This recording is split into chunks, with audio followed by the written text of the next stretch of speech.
Fundur og við erum einn varamann í dag, hann Jónas fyrir fyrir Aldey, fulltrúi Vinstri grænna, og það eru 28 mál á fundinum, en forseti óska eftir að taka, þá verður það mál númer 12 og þá eru 29 mál á dagskrá fundarins. Númer 1 er beiðni tímabundið leyfi. Númer 6 er framkvæmdaáætlun. Númer 7 er fjárhags- og framkvæmdaáætlun Hafnarsjóðs. Númer 8 er þjónustustefna. Númer 9 eru reglur greiðslur á fatapening. Númer 10 er sóknaráætlun landshluta 25-20 á Húsavík.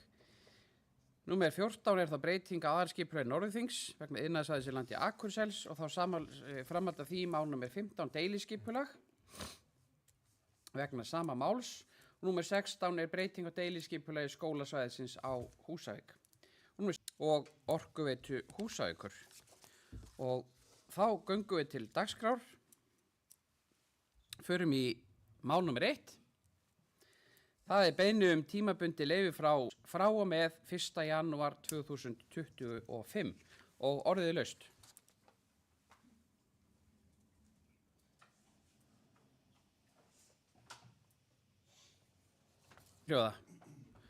Sannarlega ánægjulegt. Við förum í mál númer 2. Það er Norðurþing-kosning í nefndir til 1 árs 4 ára á tilnefningar á aðalfundi 2022-26. Hún er hér komin upp á skjáinn. En fyrir sveitarstjórn liggja eftirfarandi breytingar á ráðum og setu í stjórnum innan Norðurþings frá fulltrúum D-lista vegna fæðingarorlofs Hafrúnar Olgeirsdóttur frá 1. janúar, þá Arna Ýr Arnarsdóttir. Við greiðum ekki atkvæði það gerist bara svona sjálfvirkt. En eftirfarandi er tillaga breytingar á fastanefndum, að í sveitarstjórn verði sú breyting að Helena Eydís Ingólfsdóttir verður 2. varaforseti.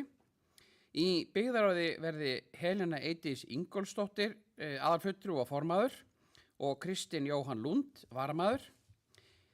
Í skipulags- og framkvæmdaráði komi Þorsteinn Snævar Benediktsson sem aðalmaður og Arna Ýr Arnarsdóttir sem varamaður. Að í fjölskylduráð komi Kristinn Jóhann Lund sem aðalfulltrúi og verði jafnframt formaður og Kristján Friðrik Sigurðsson verði varamaður. Íslenska sveitarfélaga verði Helena Eydís Ingólfsdóttir aðalmaður og Kristinn Jóhann Lund sem varamaður. Þingfulltrúi á SSNE að verði Helena Eydís Ingólfsdóttir sem aðalmaður og Kristinn Jóhann Lund sem varamaður. Menningarmiðstöð Þingeyinga í fulltrúaráði að Helena Eydís Ingólfsdóttir verði aðalmaður og Kristinn Jóhann Lund sem varamaður. Aðalfundur Dvalarheimilis aldrara, þar verði Kristján Friðrik Sigurðsson fulltrúi á aðalfundi, Snævar Benediktsson aðalmaður og stjórn Vík HCS Kristinn Jóhann Lund sem aðalmaður og Kristján Friðrik Sigurðsson sem aðalmaður. Orðið laust varamaður, takk fyrir, verið varamaður og orðið laust þessa tillögu.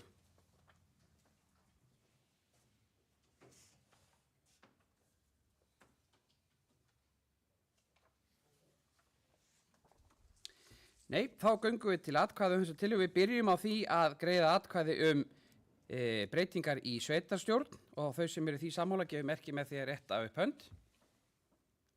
Það er samþykkt samhljóða. Þá greiðum við atkvæði. Það er samþykkt samhljóða. Þá förum við í fjölskylduráð að þau sem eru sammála þeim breytingum gefur merki með því að rétta upp hönd. Samþykkt samhljóða og breyting í stjórn Orkuveitu Húsavíkur. Þau sem eru því sammála gefur merki með því að rétta upp hönd. Samþykkt samhljóða. Og þá ætlum ég bara að leggja allt hitt bara saman á þess að lesa það allt saman upp, að greiða atkvæðum það allt saman bara í öðru álagning gjalda fyrir árið 2025.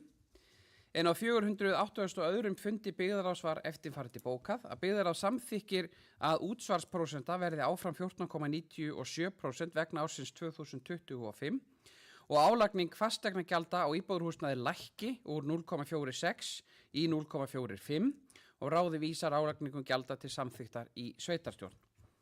Sem sagt þá útsvari verði 14,97%, fasteignaskattur verður í A-flokki þá 0,45, í B-flokki 1,32, í C-flokki 1,55, Lóðalega 1. Fráveitugjaldi verði í A-flokki 0,1%, í B-flokki 0,275 og í C-flokki sömuleiðis 0,275. Sorphirðugjald, það verði í A-flokki á heimili 81.480 krónur sem þýðir 10% hækkun og í B-flokki sumarhús 40.740 sem sömuleiðis 10% hækkun og orðið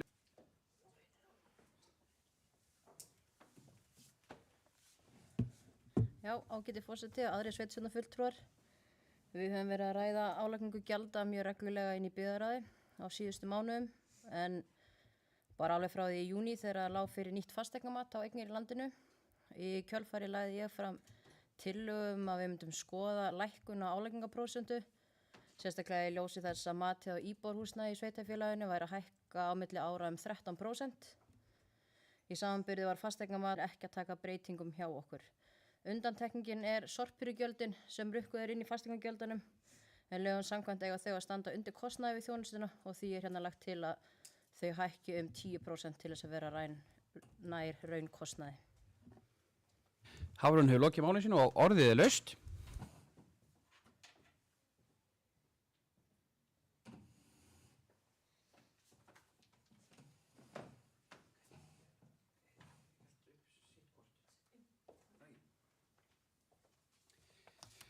Engin sem kveða sér hljóðs það, þá göngum við til atkvæða og við byrjum á útsvarinu. Þau sem eru sammála 14,97% óbreytt verði gefið merki.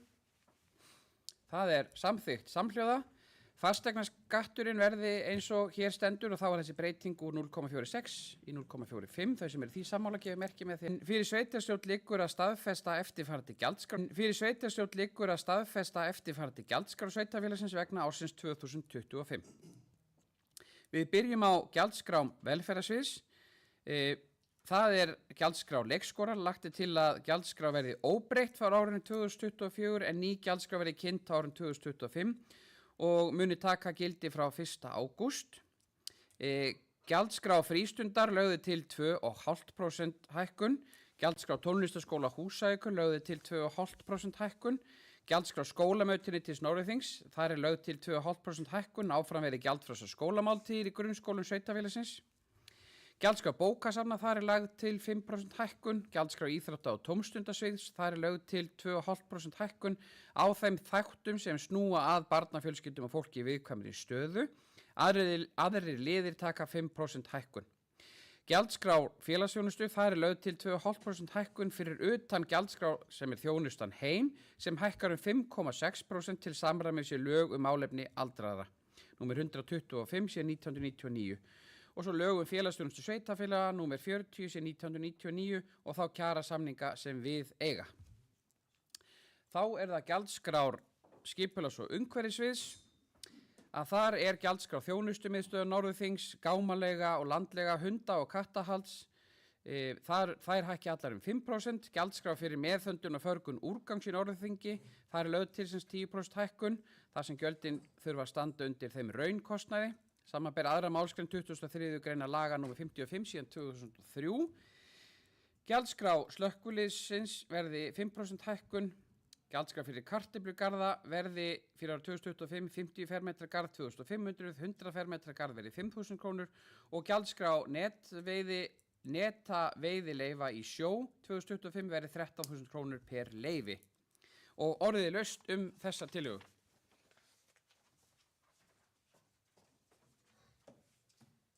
Benóni Valur hefur beðið orðið, gjörðu svo vel Benóni.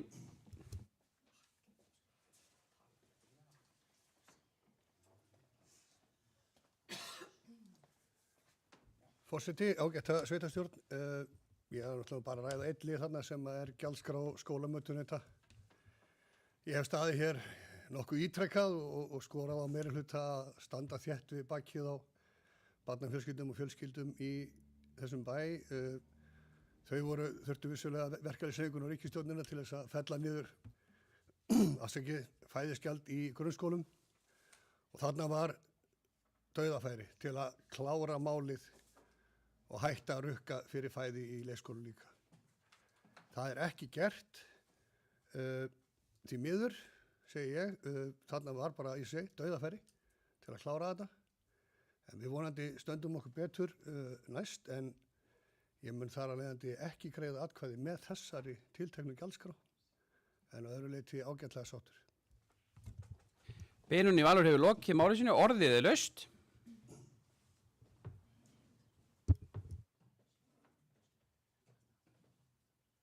Með leyfi varaforseta.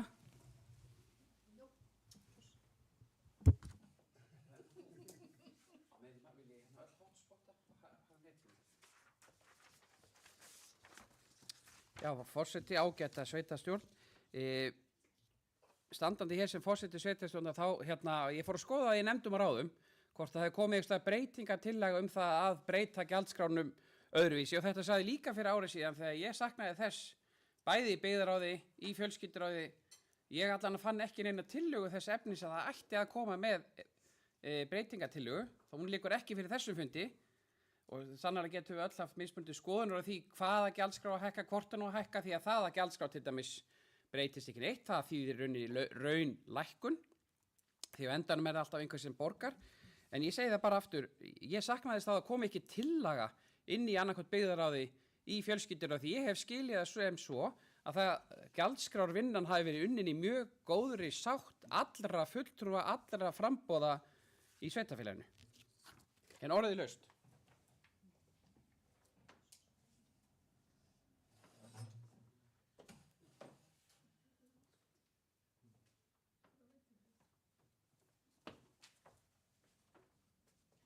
Benóný hefur vel beðið orðið öðru sinni, gjörðu svo vel, Benóný.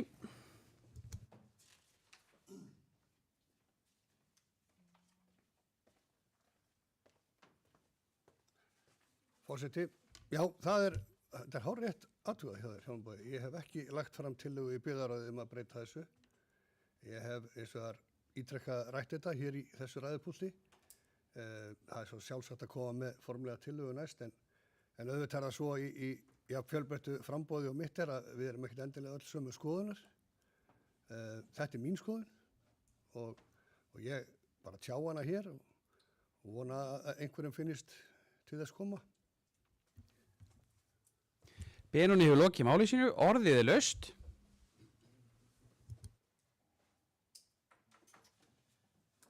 Helena hefur beðið orðið, gjörðu svo vel, Helena. Forseti, mér langar rétt að koma inn á þetta því að ég get bara heilsu að tekja undir það sem kom fram hjá forseta varðandi það að það hefur verið unnið að gjaldskrám eins og inn í fjölskylduráði. Algjörlega þar hefa allir í ráðinu verið samstiltir, hvort sem það eru fulltrúar sem hafa atkvæðisrétt eða eru áheyrnarfulltrúar og engin tillaga komið fram það að fella niður gjald í mötuneytinu fyrir leikskólabörn sem að sannarlega greitt gjald vegna núna eftir að gjaldskráin var felld niður tímabundið í það minnsta fyrir grunnskólan. En við innleitum á síðasta kjörtímabili það vinnulega að þegar ráðin voru að samþykkja gjaldskráðar sínar að þá fóru þær inn í byggðaráð til kynningar og þar hafa fulltrúar í byggðaráði sem að Benóný sannarlega er tækifæri til að gera athugasemdir við dagskrárnar eða gera tillögur að breytingu á þeim. Þannig að ég vil það bara hvetja til þess að það tækifæri sé nýtt, sé ekki samhljómur innan framboða og sem eiga fulltrúa inn í ráðunum það hvernig við tökum ákvörðun gjaldskrár. En ég vil kannski líka benda á það að til hagsbóta fyrir barnafjölskyldur að þá erum við með gjaldskrána í leikskólanum. Hún er óbreytt núna frá með 1. janúar. Hún verður bara svo sama og hefur verið í ár og er þar með raunlækkun sem kannski kemur að einhverju leyti til móts við þar sem Benóný er að benda á varðandi mötuneytið. En hittir svo líka að við erum þar líka að hækka tekjuviðmið, þau hækka 6% í tekjutengda afslættinum frá því sem var á þessu ári sem að líka fellur þá væntanlega barnafjölskyldum í vil, þannig að fleiri muni njóta afsláttarkjara á næsta ári og þetta mun vera í gildi til loka júlímánaðar. Þá sem að þegar við ætlum að vera búin að innleiða nýja gjaldskrá sem að við erum að vinna að. Þannig að ég tel það að þó að við förum ekki í gjaldfrjálsar máltíðir inn í leikskólum þá séum við samt sem áður að gera mjög vel við þennan hóp á næsta ári. Helena hefur lokið máli sínu og orðið laust.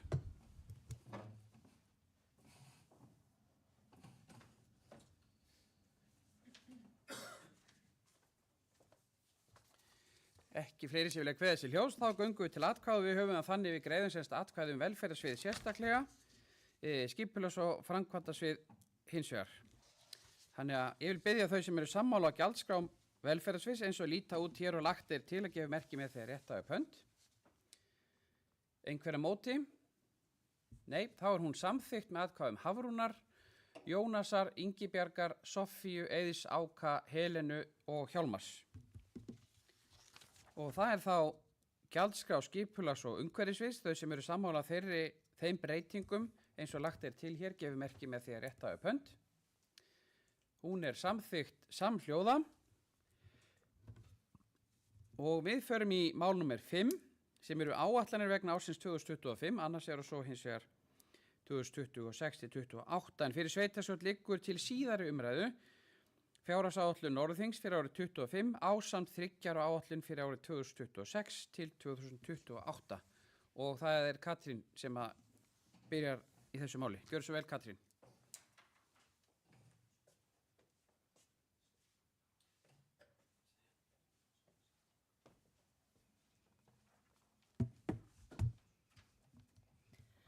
Forseti, kæru sveitarstjórnarfulltrúar, ég ætla að fylgja úr garði fjárhagsáætlun fyrir árið 2025 og 3 ára áætlun 2026 til 2028 sem að liggur nú hér til síðari umræðu. Með fjárhagsáætlunni fylgir greinagerð fjármálastjóra ásamt skýringamyndum sem er góð yfirferð á helstu forsendum og lykiltölum. Greinagerðin verður birt með fundargerð til glöggvunar fyrir áhugasama og ég hvet fólk til þess að kynna sér hana. Við gerð fjárhagsáætlunar var unnið eftir vinnuferli og tímaramma sem var samþykktur í byggðaráði 4. júlí.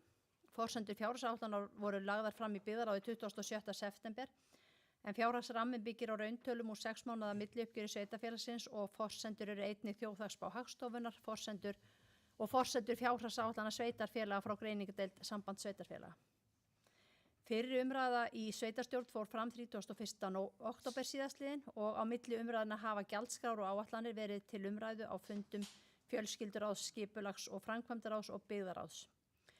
Byggðaráð vísaði fjárhagsáætlanir til sveitarstjórnar til síðar umræðu þann 27. nóvember síðastliðinn.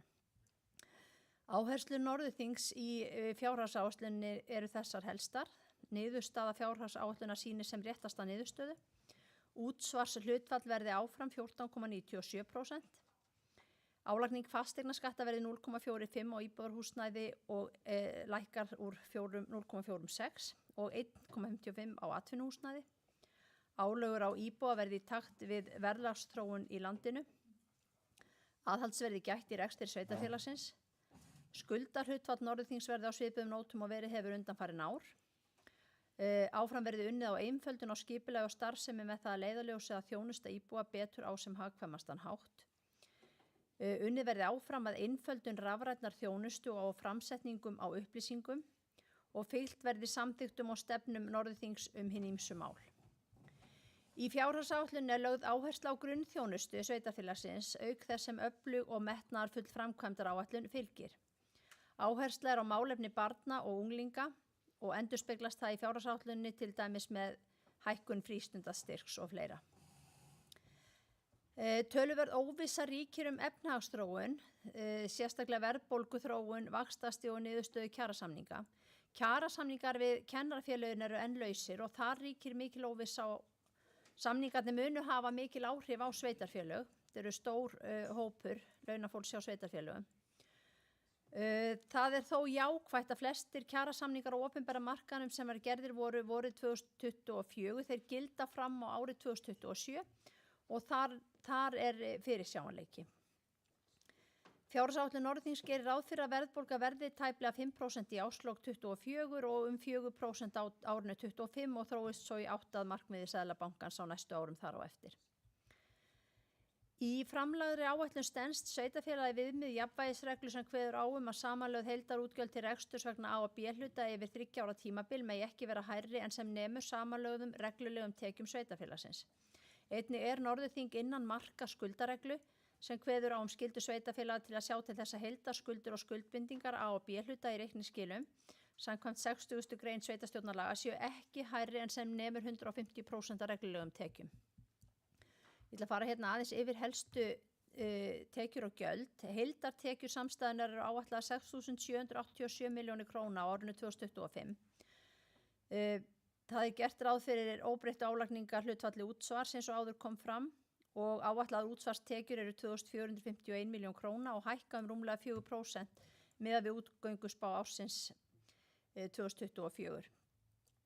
Gert er ráð fyrir að tekjur af fasteignasköttum nemi 560 milljónum króna og hækki 6% á milli ára. Eru þá meðtaldar nýjar eignir sem hafa bæst við á árinu 2024.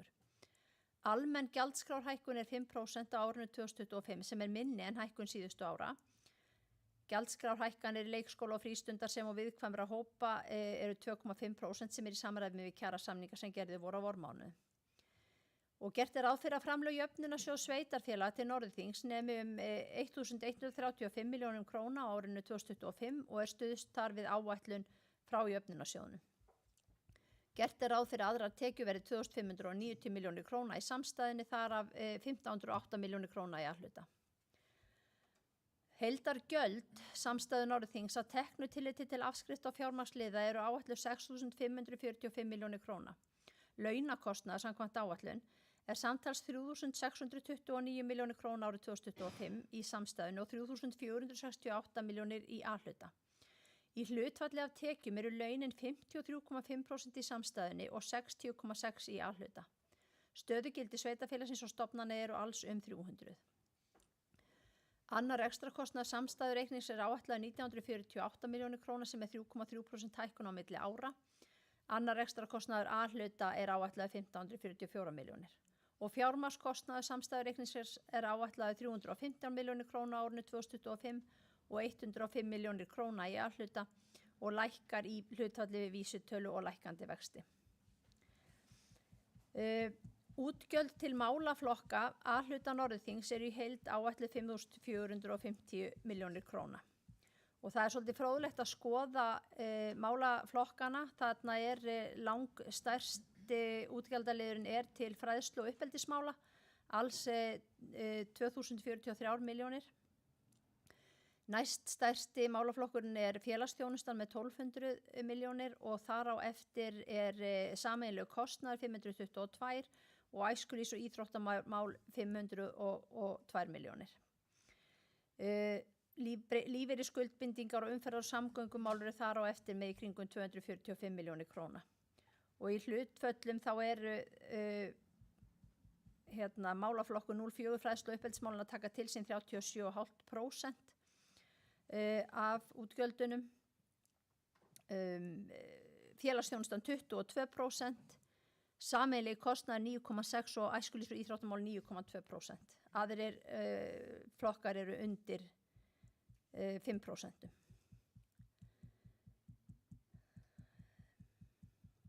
Gert er ráð fyrir að rekstur A-hluta verði jákvæður 156 milljónir króna og rekstrarniðurstaða samstæðunnar verði jákvæð 221 miljón króna árinu 2025.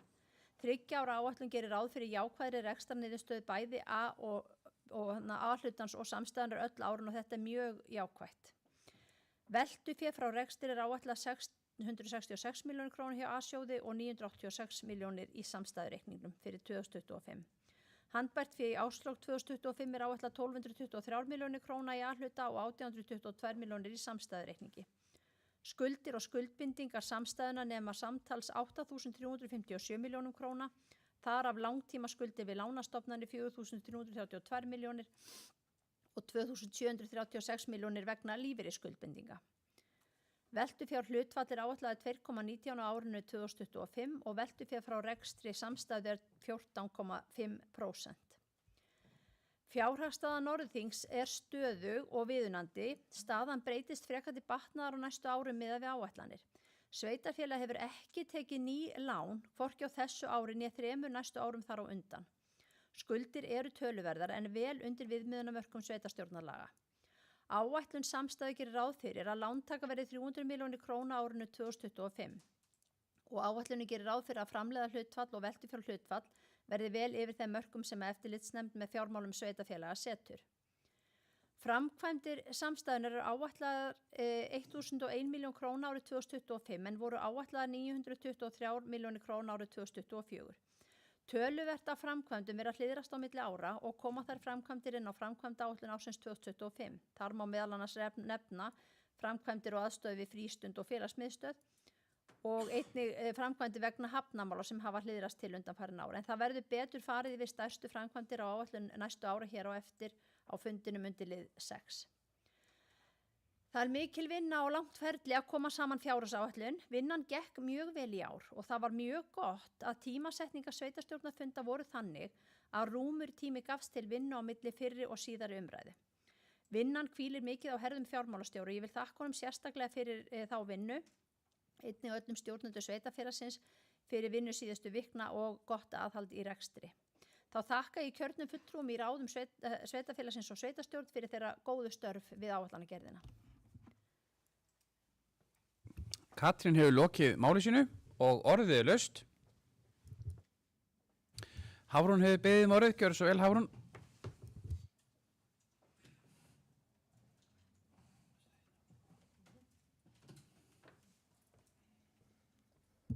Já, forseti, mér langar til að leggja hér fram bókun fyrir hönd meirihlutans með leyfi forseta.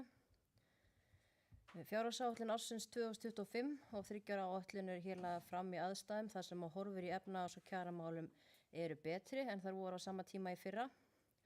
Verðbólga og vextir eru farin að lækka en töluverð óvissa ríkir enn í kjaramálum einstakra félaga. Í áætlunum er lögð áhersla á aðhald í rekstri, eflingu grunnþjónustu og forgangsröðun í þágu yngstu íbúa sveitarfélagsins. Áætlunin stenst lagaleg viðmið afkomu og fjárhagsstöðu samkvæmt sveitarstjórnarlögum þrátt fyrir töluverða aukningu fjármuna í verklega framkvæmdir. Skuldahlutfallið samkvæmt ársreikningi 2023 er 120,7% og útkomuspá fyrir árið 2024 gerir ráð fyrir að hlutfallið verði 125% og samkvæmt áætlun 2025 er gert ráð fyrir að verði 123,1%. En skuldaviðmiðin er með 65,7% í áætlun 2025. Alþingi hefur samþykkt að víkja þessum reglum til hliðar tímabundið til ársins 2026 en ekki reynir á þessa undanþágu hjá Norðurþingi. Gert er ráð fyrir að veltufé frá rekstri verði 666 milljónir króna hjá A-hluta og 986 milljónir króna í samstæðunni, en veltufé frá rekstri í samstæður því áætla 14,53% samanborið við 13,83 samkvæmt áætlun 2024. Gert er ráð fyrir að laun og launatengt gjöld í hlutfall af tekjum nemi 53,5% í samstæðu og 60,6% í A-hluta. Ljóst er að sveitarstjórn hefur metnaðarfull áform framkvæmdir á næstu árum en þar ber helst að nefna viðbyggingu við Borgarskóla sem hýsa mun frístund og félagsmiðstöð ásamt uppbyggingu á stúku og nýtt gervigras á Húsavíkurvöll. Framkvæmdir á iðnaðarsvæðinu á Höfða og Röndin og Kópaskeri styðja við frekari atvinnustarfsemi í sveitarfélaginu. Svo er ýmis smærri verkefni sem eru á framkvæmdaáætlun og áhersla er á að ljúka þeim verkefnum sem hafin eru. Einnig má nefna að unnið hefur verið að skipulagi þéttingu byggðar í Suðurbæ Húsavíkur sem fjölgar hagstæðum íbúðalóðum verulega á næstu árum og áfram verið unnið við gerð aðalskipulag Norðurþings. Undirrituð þakka starfsfólki Norðurþings fyrir góða vinnu við gerð fjárhagsáætlunar og fulltrúum allra stjórnmálaflokka fyrir samstarfi á meðan þess vinnslu fjárhagsáætlunar hefur staðið. Og undir þetta skrifa Eiður Pétursson, Hafrún Olgeirsdóttir, Helena Eydís Ingólfsdóttir, Hjálmar Bogi Hafliðason og Soffía Gísla. Hafrún hefur lokið máli sínu og orðið er laust. Benóní, Valur hefur beðið orðið, gjörðu svo vel Benóní.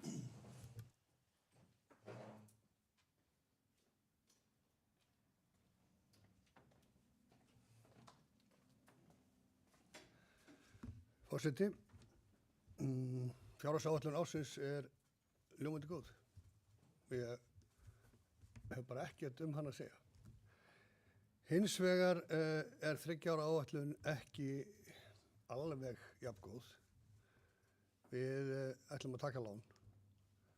Það er áhyggjuefni.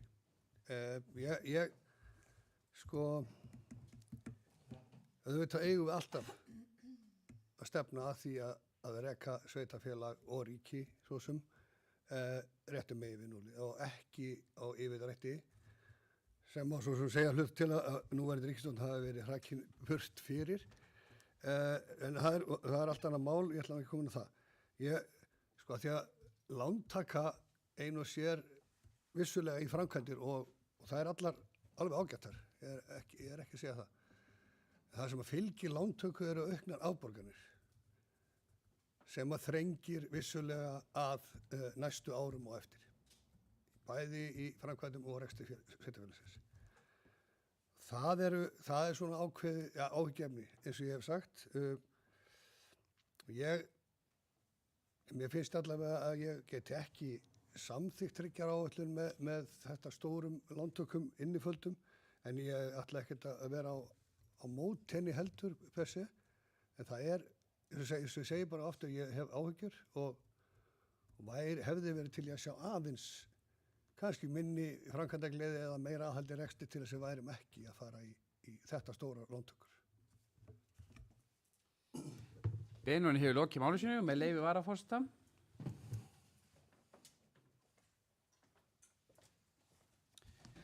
Forseti ágæta sveitarstjórn. Fyrir liggur fjárhagsáætlun sem gegnir lykilhlutverki í rekstri sveitarfélaga og stjórnsýslunni sömuleiðis. Þetta snýst nú allt tekjur, hvaðan þær eiga að koma, gjöld og síðan í hvað fjárfestingar við ætlum að fara. Við þurfum að taka tillit til ýmissa þátta, verðlagsbreytingar, en það eru betri horfur, það hins vegar ákveðin kosningaóvissa eða kosninganiðurstaða óvissa sem að Seðlabanki bendi á bara síðast í gær. Það er eitt sem hér hefur komið fram, það eru kjarasamningar, það er ekki búið að ná kjarasamningu við stór félög eins og til dæmis Kennarasamband Íslands. Svo er það íbúafjöldin sem við þurfum að taka tillit til. Við förum hægt upp á við, þrátt fyrir reyndar mælaborð Byggðastofnunar sem segir að við séum nú almennt á niðurleið. En helmingurinn af öllum útgjöldum eru fræðslumál hjá flestu öllum sveitarfélögum. Svo er það félagsþjónustan og loks er það æskulýðs og íþróttamál. Og það er svona það bil 75% af öllu því sem fjárhagsáætlunin inniheldur. Auðvitað er þetta stærstum hluta laun, svona frádregnum þjónustutekjum. En þetta snýst hvernig samfélagið hyggst ráðstafa fjármunum. Þetta er stefnumótandi plagg og bindandi stjórntæki fyrir okkur sem sitjum í sveitarstjórn. Það má ekki fara umfram samþykktar fjárheimildir án sérstakra samþykktar sveitarstjórnar með svona viðaukum sem að þeim hefur sem betur fyrir fækkað hjá flestum sveitarfélögum. Þetta tengist álagningu gjalda, hvaðan er tekjurnar að koma, hvernig gjaldskrárnar eiga að líta út. Því að áætlunin sömuleiðis hefur ákveðið svona lýðræðislegt hlutverk fyrir kjörna fulltrúa. Það er margt sem hefur áhrif á okkur, það er margt sem við höfum áhrif á með gjaldskráni, við þurfum að taka tillit til ýmissa þátta og ýmissra hagstærða og þróun þeirra. Svo erum við bundin lögum. Við þurfum að skoða þjóðhagsspá Hagstofunnar, við þurfum að skoða þjóðhagsspá Seðlabankans, við þurfum gott að rýna í greiningadeildir bankana sem eru mikið að skoða, það er mikið að gerast bara síðastliðna daga eftir niðurstöðu kosninga, eftir að kosningunum lauk, skulum við segja. Verðbólga er sannarlega á niðurleið, en það er hins vegar ákveðin óvissa í vaxtaþróun og allt er þetta í samhengi síðan við húsnæðisverð og kjarasamninga eins og áður segir. Kólnun hagkerfisins virðist hafa tekist og við erum ekkert undan skilin því. Það er eins og spáð minni hagvexti, það er spáð minni verðbólgu og hún fari jafnvel, sumar greiningadeildir spáð því að hún fari niður fyrir 4% árið 2025. En samt þurfum við enga síður að vaksa, við þurfum sumstaðar útgjöld, við þurfum að framkvæma, við ætlum að vaksa sem samfélag, það þýðir vöxt. Það er spáð minna atvinnuleysi. Það er hins vegar því er spáð að húsnæðisverð muni líklega hækka áður en það fer að lækka aftur. Það er hins vegar fleiri íbúðir núna í sölu vegna væntanlega einhver skort sem kólnurinn hafði í för með sér. En nú hefur hins vegar verðbólgu spá, hún hefur hins vegar hækkað síðastliðna daga. Það er hægari hjöðnun heldur en spár gerði ráð fyrir bara fyrir nokkrum vikum síðan. Og þetta byrjum við að undirbúa okkar fjárhagsáætlun strax í maí. En á sama tíma þá fáum við einmitt fréttir af því að lítið ber á vanskilum. Það ber lítið á greiðsluerfiðleikum. Skuldir heimila lækka sem hlutfallar ráðstöfunartekjum. Sama á við skuldir fyrirtækja. Og svo erum við háð því hvað gerist erlendis í litlu opnu hagkerfi. Stefnir í tollastríð með nýjum forseta Bandaríkjanna. Við erum háð ákveðnum atvinnugreinum líkt og ferðaþjónustu. En við erum á góðum stað með okkar sveitarfélag og fjármálin eins og sveitarstjóri og formaður Byggðarráðs fór hérna yfir. Og sjálfsögðu stefnum við á vöxt og framkvæmdir af skynsemi í innviðum. Því það eru tækifæri hér sannarlega í þessu sveitafélagi til vaxtar og það er okkar að grípa þau. Það getur þýtt lántöku, sannarlega. Þetta þýðir breytingar. Samfélag þróast og þá stekkar það og þá þarf hugsanlega byggja. Það þarf leikskóla, það þarf, og við viljum auðvitað byggja sem mest og gera sem mest. En það þarf að gerast skynsamlega. En ég vil hvetja íbúa til þess að skoða þá greinagerð sem mun fylgja síðan þegar þessum fundi líkur. Greinagerðin fjárhagsáætlun sem er afar góð og vel unnin. Orðið er laust. Ingibjörg hefur beðið orðið, gjörðu svo vel, Ingibjörg.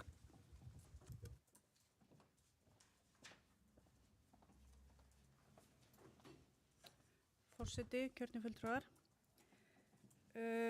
Ég vil bara segja að ég er sammála Benóný, ég hrædd við lántökuna í 3 ára áætlun, en mér finnst ég líka sammála Hjálmari Boga að við þurfum að framkvæma og ég langar bara að benda á að úr því að við þurfum að taka lán, að þá er hægt að taka kannski hagstæðari lán með því að taka græn lán til dæmis og græn skuldabréf sem þekkjast í framkvæmdum í Reykjavíkurborg, græn lán hjá lánasjóðunum og græn lán Byggðastofnunar.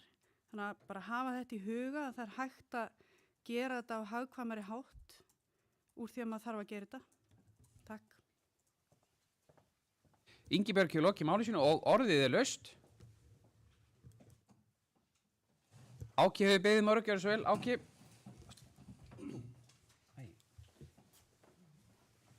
Forseti, sviðsvöldna fólk, við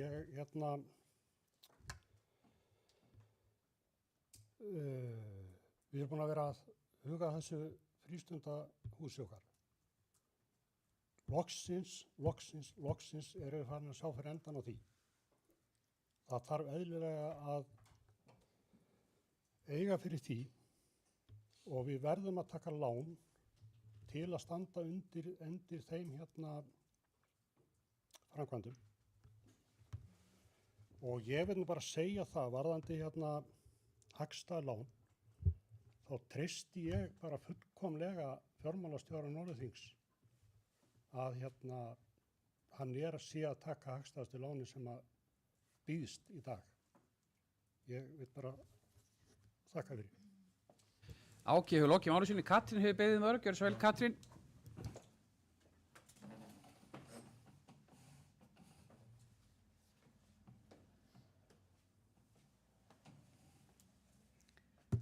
Forseti, mér langar bara aðeins að leggja orðið í belg varðandi umræðu lántökur.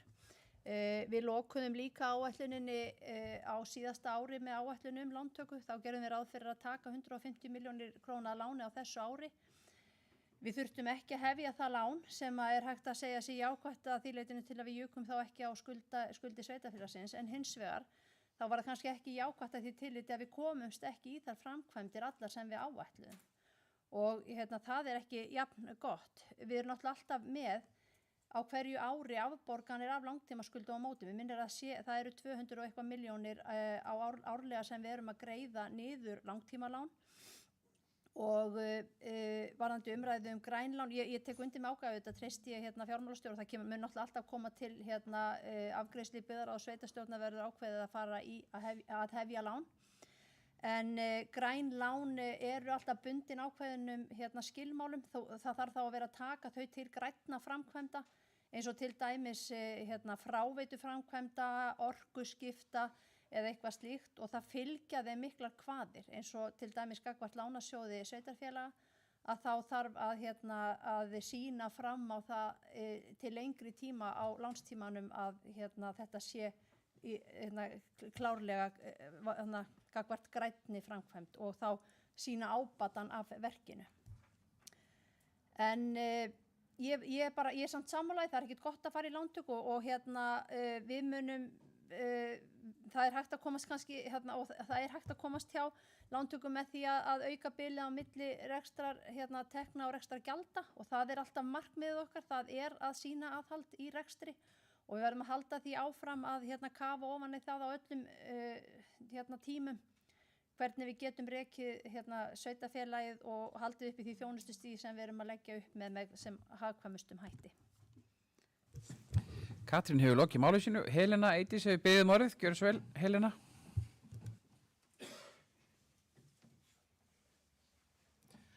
Forseti, já það ágætt og áhugavert. Nú ætla ég að taka með smá sögurskýringu. Fyrst að forseti hefur ekki verið með sögurskýringu. Ég verð samt ekki, hún verður ekki jafn ítalega og löngu máli eins og forseti hefur laga og verið með sína sögurskýringar.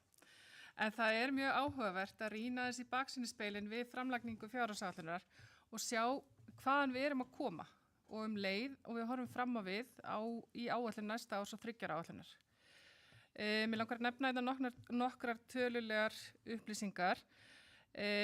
Árið 2014 þá voru eignir per íbúa í Norðþingi 2.234.996 krónur á verðgildi þess árs. Þetta ekki uppreiknað á núvirði.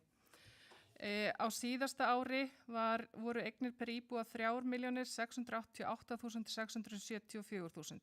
Það hækkun á eignum per íbúa tæplega 1,5 milljónir á 10 ára tímabili. Á sama tíma þá hækkar skuldir per íbúa rétt rúmlega 500.000. Það úr 2.042.842 krónum í 2.549.213. Skuldahlutfallið á þessum tíma það lækkar úr 192,7% í 121%. Og á þessu 10 ára tímabili verður það að teljast bara held ég ágætis árangur að lækka skuldahlutfallið þetta mikið. Fyrri sveitarstjórnir þá sem að störfuðu til dæmis á tímabilinu frá 2008 til 2014, þær voru að takast á við efnahagshrun og þær áskoranir sem fylgdu því. Þann tíma var erfitt vik varðandi framkvæmdir. Fyrstu árin þar á eftir 2014 og til 2018 jafnvel, á margan hátt sama staða ennþá uppi. Það erfitt ennþá framkvæmdir á þeim tíma og viðhald og fjárfestingar á vettvangi sveitarfélagana. Síðan þá hefur verið unnið að því að bæta rekstur sveitarfélagsins og síðasta kjörtímabili þá stóð sveitarstjórn frammi fyrir annars vegar því að takast á við áskoranir heimsfaraldur sem við þekkjum öll þá sögu. Og því fylgdi meðal annars tekjumissir við framleiðslustöðin hjá PCC, svo einhver dæmi sem ég hef nefnt. En einnig þá stóð til að sveitarfélagi verið þáttakandi því að byggja hjúkrunarheimili. Þannig að allar okkar áætlanir á síðasta kjörtímabili þar lituðust af heimsfaraldri og þeirri stóru fjárfestingu sem að hjúkrunarheimili og bygging þess átti að verða í okkar bókhaldi.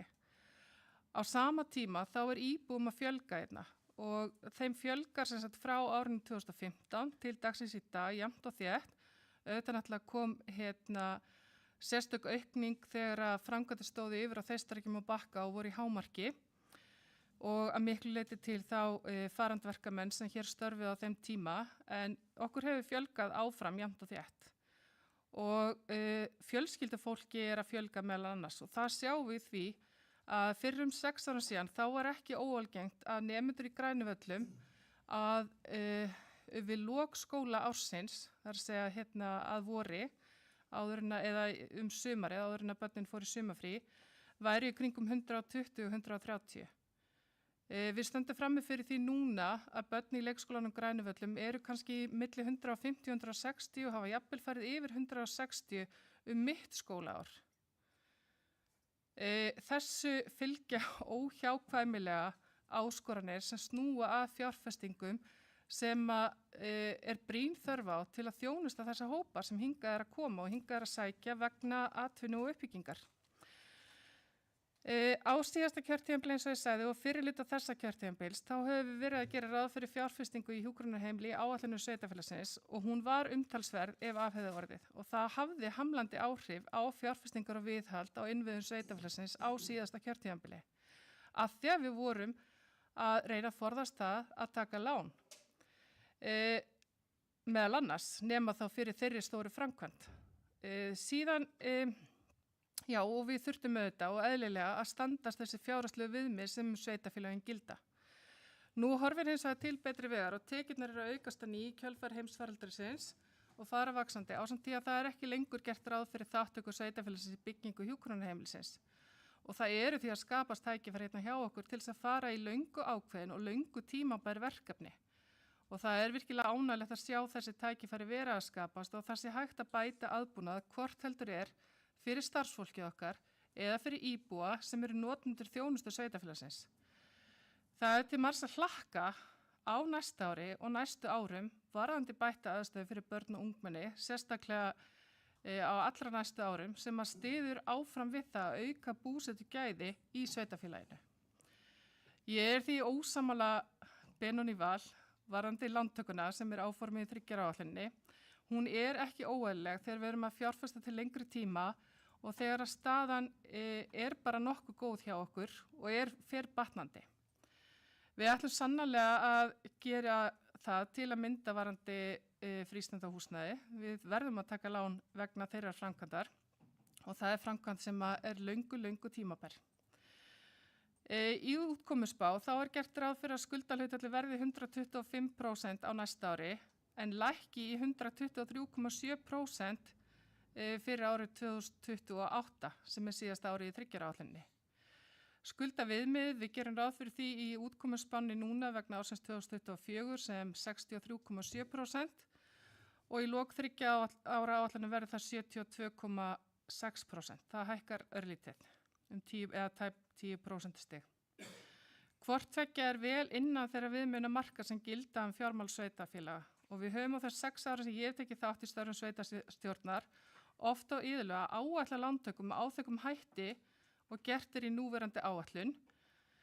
En svo liggur það hjá sveitastjórnar hverjum tíma að taka ákvörðun að taka lán eða ekki eftir því hvað fjárhagsstaðan er og oftar en ekki á síðustu 6 árum þá höfum við tekið ákvörðun að taka ekki lán og vonandi gengur okkur það vel að það gangi áfram eftir að við getum tekið sem minnst lán eða jafnvel sleppti að taka lán sem nú eru áformið. En eins og kom fram hjá sveitastjóra það hafa ekki verið tekið nein lán undanfarið 3 ár. Helena hefur lokið máli sínum, orðið er laust. Benóný Valur hefur beðið orðið öðru sinni, gjörðu svo vel, Benóný.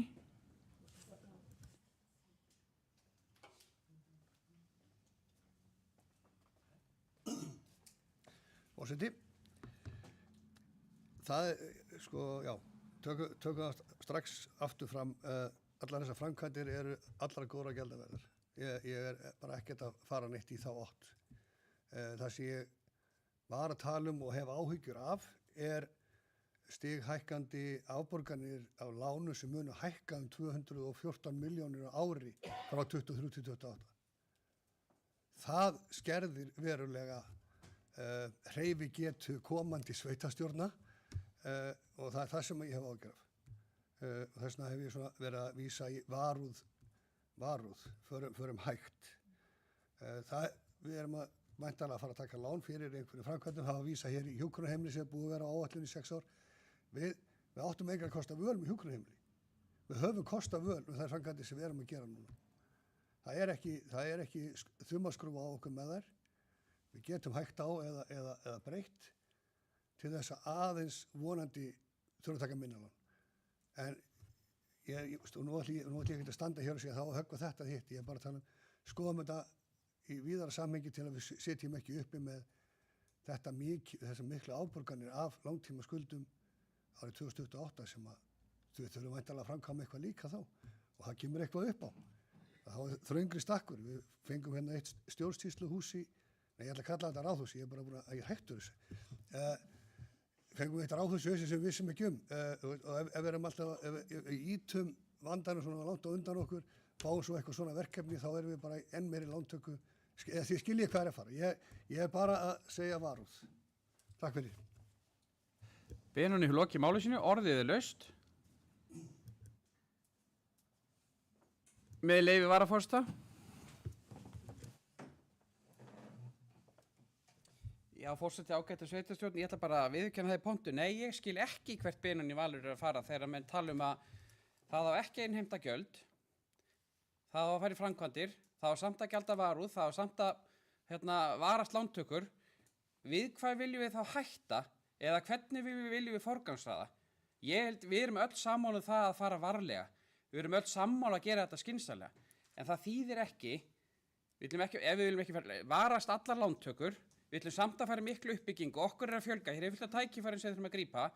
Hvar erum við þá stödd Við erum öll sammála það að gera þetta skynsamlega. Alveg sama hvaða stjórnmálaflokki við erum. Hér var farið frábærlega yfir hjá Heilunni Eydísi, yfir söguna. Bara mjög vel gerð, góð söguskýring.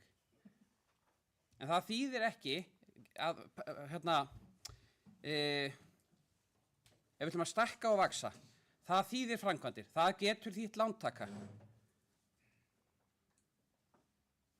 Þannig við þurfum að svona aðeins átta okkur á því hvernig við erum að nálgast málið. Ef við ætlum að vaxa, þá þýðir það mögulega, já, einhvert framkvæmda lán, ef við erum að byggja eitthvað upp. Þannig nei, ég ætla bara að viðurkenna hér í pontu, ég skil ekki hvert Benóný Valur er að fara með þessu. Orðið laust. Helena Eydís hefur beðið morgun, gjörðu svo vel, Helena. Forseti. Benóný talaði þumalskrúfur á okkur á síðasta kjörtíðanbili og fram á þetta varandi hjúkrunarheimilið. Við erum kannski ekki með þumalskrúfur ríkisins á okkur núna varandi uppbyggingu á innviðum hér í sveitafélaginu sem snúa að börnum og ungmennum. En ég upplifi samt að við séum raunverulega með þumalskrúfur á okkur þar í formi þess að þeir sem þurfa þjónustuna, þeim er að fjölga. Og við erum með úrræði í bráðabirgðahúsnæði og bara, ég get talað Grænuvelli þar sem við erum með starfsmannaaðstöðu og deildir í einhverju sem á þeim tíma voru bráðabirgðaúrræði. Ég get talað skíið núna sem að hýsir fyrsta bekk af því að við erum að koma frístund inn í Borgarholtsskóla. Ég get talað félagsmiðstöðuna sem við erum með í Nausti hjá Björgunarsveitinni sem er bráðabirgðaúrræði og ég upplifi þessar þumalskrúfur á okkur í þessum málaflokki þar sem við verðum að fara að koma þessari starfsemi í betra og varanlegt húsnæði og betra og varanlegri úrræði heldur en við erum með í dag. Þumalskrúfan er ekki lengur ríkið, hún er bara það að við erum vaxandi samfélag og við verðum að bregðast við vextinum. Helena hefur lokið máli sínu, orðið er laust.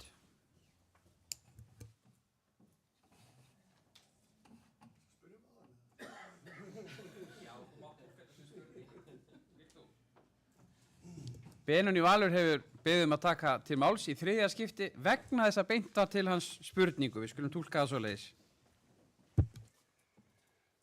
Forseti, já, nei, þetta er, við getum rifist allar þessar byggingar og rétti, það kemur framkvæmdaáætlun, kemur hérna í kjölfarið á þessu. Og ég er bara alls ekkert ósammála því að við þurfum að gera alls konar hluti og ég er búin að segja það hérna oft. Hins vegar, af því að þú talaðir mitt að lækka gjöld, við vorum mitt að samþykkja hérna rétt áðan að lækka tekjur sveitarfélagsins með því að lækka fasteignaskatt. Bara svona, svo komum við inn á það. En það sem ég ætlaði að tala með bara einu sinni, ef ég væri sjálfur að taka mér 20 milljón króna lán til þess að græja þakið á húsinu mínu, þá vissi ég það myndi þýða það ég gerði næst ekkert annað næstu árin. Ég er bara með lán, með afborganir. Þetta er bara nákvæmlega eins. Það er það sem ég er að vara við. 2028 verðum við 214 miljónum fátækari í rekstri sveitarfélagsins. Vonandi hafa tekjurnar eitthvað aukist. Ég er ekki að segja það. En bara, og aftur, ég er ekki á móti, mér finnst þetta að vera svona áhyggjuefni og þess vegna mun ég sitja hjá við 3 ára áætlun. Það er bara, já, bara punkturinn. Benóný hefur svarað spurningunni, lokið máli sínu, en orðið er laust.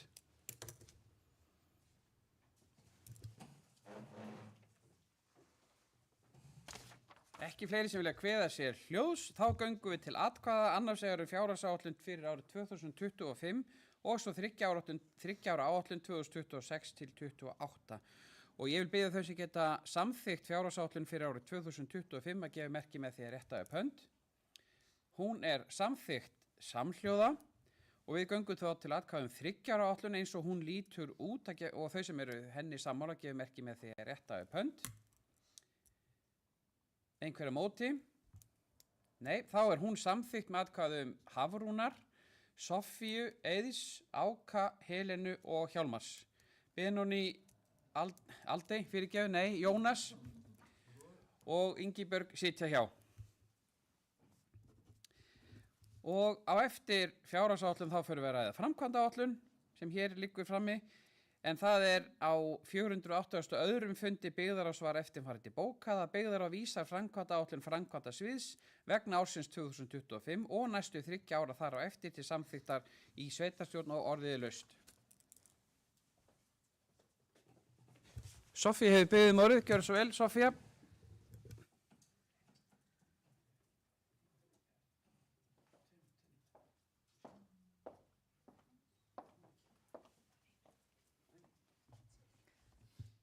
Forseti, kjörnir fulltrúar. Það var mikið framkvæmt á árinu 2024. Það var mikið gatnaframkvæmdir og við vorum heppin þar sem að veður var gott langt fram að haust og gaf okkur tækifæri til þess að ljúka mikilvægum gatnaframkvæmdum. Hér hefur verið gagnrýnt af fulltrúa Samfylkingar að hann hræðist framkvæmdagleði meirihlutans, en þá vil ég segja að það getur verið varasamt að framkvæma ekki. Þá sérstaklega hvað varðar viðhald mannvirkja, því með því að slá slíkum framkvæmdum á frest getur verkefni orðið ofvaxið. Skynsemin best alla jafna, líka hvað varðar lántökur og á næsta ári munum við fara í nýframkvæmdir, en einnig verður farið í endurbætur sem hafa beðið svo árum skiptir. Fyrst ber að nefna byggingu frístundar og félagsmiðstöðvar eins og hefur verið komið inn á hér oft í dag, enda spennandi framkvæmd framundan hjá okkur. Hún mun rísa við Borgarhólsskóla, en aðdragandinn að þessari byggingur orðin ansi langur og sögulegur. En eftir nokkrar hugmyndir að staðsetningu var settur saman starfshópur til þess að ákvarða staðsetninguna og þannig fékkst breið pólitísk samstaða og erum við á loka metrónu við teikningar og hönnun mannvirkisins. Gert ráð fyrir að byggingi verði boðið út í lok janúar og að fyrsta skóflustúkan verði næsta vor. Undir máli 15 hér á eftir skipulags- og framkvæmdaráð einmitt að leggja til við sveitarstjórn að deiliskipulagstillaga með nefndum breytingum verði samþykkt en hún snýr að skólasvæðinu á Húsavík vegna þessarar nýbyggingar. Og þetta samþykki því mikilvægt í öllu tilliti og þá sérstaklega með tímalínu verkefnisins í huga. Nú önnur spennandi verkefni á næsta ári sem ég langar til að nefna hér eru endurbætur og hljóðvist á sundlauginni á Raufarhöfn sem að hefur beðið býsna lengi, endurbætur að þaki á skólahúsinu í Öxarfjarðarskóla í Lundi, það verður nýtt þak, það verður farið í hönnun á nýrri sundlaug í Lundi en framkvæmdir á lauginni sjálfri munu hefjast á árinu 2026. Það verður farið í að gera göngu- og hjólreiðaleið frá Golvallavegi að Eiltjörninni eða Gullfiskatjörninni eins og hún svo gjarnan nefnd og það verður byrjað á endurbótum gönguleiðinnar í kringum Botnsvatn og talsvert fjármagn verður sett í leikvelli Norðþings. Það verður farið í endurnýjun á gervigrasinu á Húsavík ásamt því að reisa stúku við íþróttavöllinn og einnig verður farið að skipta gólf og stúku í íþróttahúsinu áramótin 2025 til 2026 en til dæmis hefur svo framkvæmt beðið býsna lengi. Þetta að helsta sem ég vil nefna í sambandi við framkvæmdaáætlunina en við munum framkvæma fyrir það byrja 670 milljónir á næsta ári. Sofía hefur lokið máli sínu og orðið laust. Benóni Valur hefur beðið orðið, gjörðu svo vel, Benóni.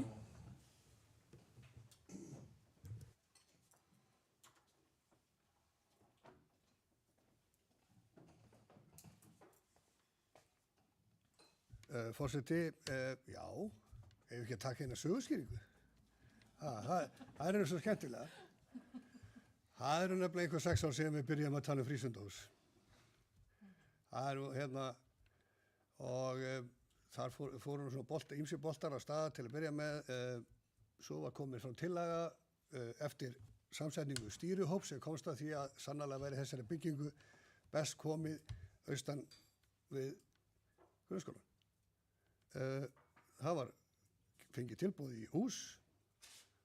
Það átti að kosta 147 milljónir og var stoppað af vegna gríðarlegs kostnaðar. Síðan þá fórum við í það að sannarlega ætla að byggja þetta við íþróttahúsið. Þar ég flutti allavega í tvígang hér í ræðupúlti hugmyndi mínar það að byggja sannarlega þá bara strax við barnaskólann, fyrst við ætliðum við grunnskólann afsakið, fyrst við ætliðum að reisa þetta hús á annað borð sem þótti þá í alla tíman alveg ómögulegt. Síðan var settur saman starfshópur sem kom sannarlega þeirri niðurstöðu að best væri að hafa þetta austan við grunnskólan en að byggja við hann. Fyrir 800 milljónir. Stefni í 900 jafnvel. Við erum komin í sömu tölu og það átt að kosta okkar hlutdeild í hjúkrunarheimili. Og sannarlega einhverju 700 milljónir dýrara en húsi sem átt að byggja og hefði nú bæði vei verið búið í notkun núna í 3 ár ef það hefði verið sett upp.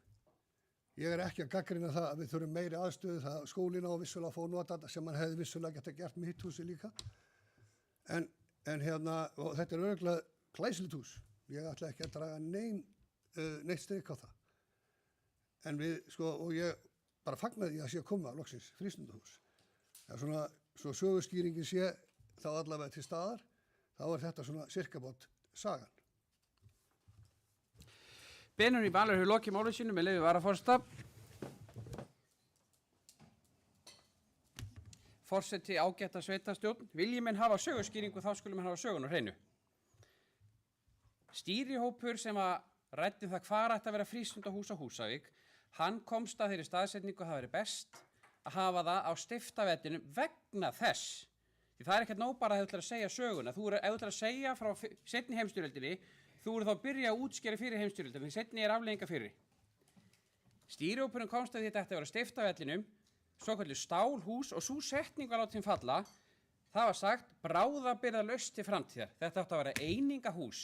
Og ég ætla ekki að bera saman þá byggingu sem þá átti að rísa, sannarlega fyrir þá upphæð sem Benóný nefndi og þá byggingu sem við ætlum að fara í með metnað í dag. Þetta berum við ekki saman. Það er svo langt þarna á milli. Sem er í austan við Borgarskóla eða milli framhaldsskólans og Borgarskóla. Það er hárrétt. En það þýðir ekki að velja sér hvaða sögu menn ætla að segja. Menn verða að hafa þá söguna á hreinu. Hér er bara glæsileg framkvæmdaáætlun, það sem er áhersla á börn og ungmenni og fjölskyldur. En ég vildi bæta við þessu sögu því hér var ekki farið rétt með. Orðið er laust. Áki, við beðum orðið, gjör svo vel. Áki. Forseti sveitarstjórn, ég er nú reynda sammála. Ég sáttur við að þetta frístundahús er komið á koppinn, en ég er hins vegar sammála Benóný því að þetta er, ég hugsi yfir vermiðan. Og ég hef verið að þrefa fyrir mig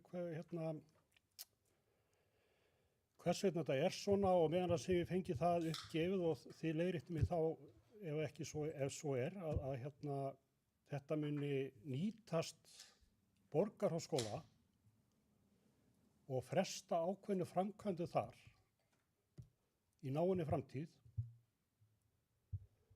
og gæti þá spara okkur þá pening sem að gæti hugsanlega komið þar síðar með því að byggja þetta svona eins og það er gert.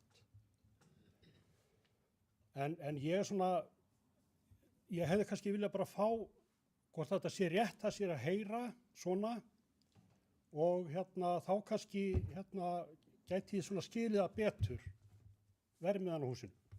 Takk. Áki Hauksson hefur lokið máli sínu, orðið er laust. Hafrún hefur beðið orðið, gjör svo vel Hafrún.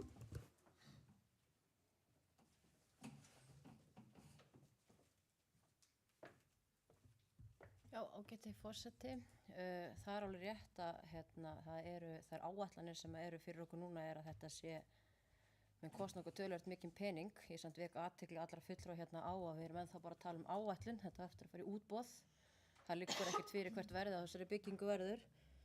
Þetta er búið að vera ofboðslega löngfæðing, alveg ofboðslega löngfæðing og meðal annars hefur við skiptum sveitarstjórn, skiptum meirihluta og þetta er lendingin. Og ég verð að segja að eftir að tekið þátt í öllum þessum umræðum þá þetta er mjög góð niðurstaða, hún mun kosta okkur mikið en þetta er fjárfesting til framtíðar og hún mun nýta mjög mörgum ólíkum hópum nýtast.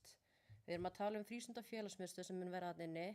Ástæðan fyrir því að eina ástæðan fyrir því að við ákveðum að fara í viðbyggingu við Borgarskóla er einmitt að skólinn hafi jafnframt afnátt líka af húsnæðinu, þess vegna verður þessi tengigangur á milli. Frístund byrjar þetta jafnvel ekki fyrir 1 á daginn, þannig að við höfum húsnæði frá 8 á morgnana til 1 á daginn sem að skólinn getur nýtt í sínu starfi. Jafnframt munu frístunda félagsmiðstöð geta nýtt þær aðstöður sem við höfum inn í skóla, tónlist, sal, smíðastofu, mötuneyti, hvað sem það er. Og ekki síður munum við kannski koma til með að geta nýtt þetta undir líka fjölbreyttari starfsemi sveitafélagsins, til dæmis borginafrístund sem nú er upp í Sólbrekku, til dæmis. Jafnframt höfum við þarna möguleika þegar við erum að stækka við Borgarskóla, að því við höfum verið að tala fyrir að leikskólan hann er fullur hjá okkur, kaupir þetta tíma fyrir okkur til þess að fara í framkvæmdir á nýjum leikskóla. Er möguleiki að færa elstu börnin í leikskólanu upp í annarkvort þessa byggingu inn í Borgarskóla eða hvernig sem það er, til þess að búa til tíma fyrir okkur til þess að fara í að byggja nýja leikskólabyggingu sem að kosta líka mikið pening. Þetta mun leysa alls konar vandamál hjá okkur, en loksins held ég að við getum sagt að við verðum með þjónustu fyrir frístund og fyrir félagsmiðstöð fyrir börnin okkar og ungmennin sem að við getum verið stolt af og verið með framúrskorandi þjónustu í þessu húsnæði sem við erum að fara að byggja. Hafrún hefur lokið máli sínu, orðið er laust. Helena hefur beðið orðið, gjörðu svo vel, Helena. Forseti, að því að Benóný myndist á þetta hús sem kom til tals að yrði byggt á síðasta kjörtímabili, þá vil bara nefna það að ég held að nú þegar væri það orðið of lítið með þann fjölda barna sem er í frístund. Ég fyrir mitt leyti vil taka ákvarðanir byggingar og fjárfestingar á vettvangi sveitafélagsins undir starfsemi sveitafélagsins sem eru þannig úr garði gerðar að þær endast okkur en eru ekki bara orðnar of litlar eða úreltar innan skamms tíma. Ég vil byggja af stórum hug eins og þeir sem tóku ákvörðun byggingu kirkjunar sem byggðu hana utanum allan söfnuðin hérna í upphafi síðustu aldar og hún dugir okkur enn vel og rúmar okkur enn vel þó að komist ekki allur söfnuðurinn inn í kirkjuna núna en þá lang oftast að komast allir inn í hana á þeim tímum sem þeir vilja komast inn í hana. Ég vil byggja eins og slökkvistöðina sem mun þjóna okkur í áratugi viðbót, hún verður ekki orðinu lítil á næsta eða þarnæsta ári, en ég vil ekki byggja eins og þegar var byggt við Grænuvelli og ég held að allir sjá í dag að hafa ekki verið góð ákvörðun, það hefði verið betri ákvörðun á þeim tíma að hefja byggingu nýs leikskóla og ég vil heldur ekki byggja eins og vallarhúsið við Grænuvelli, við knattspyrnuvöllin okkar.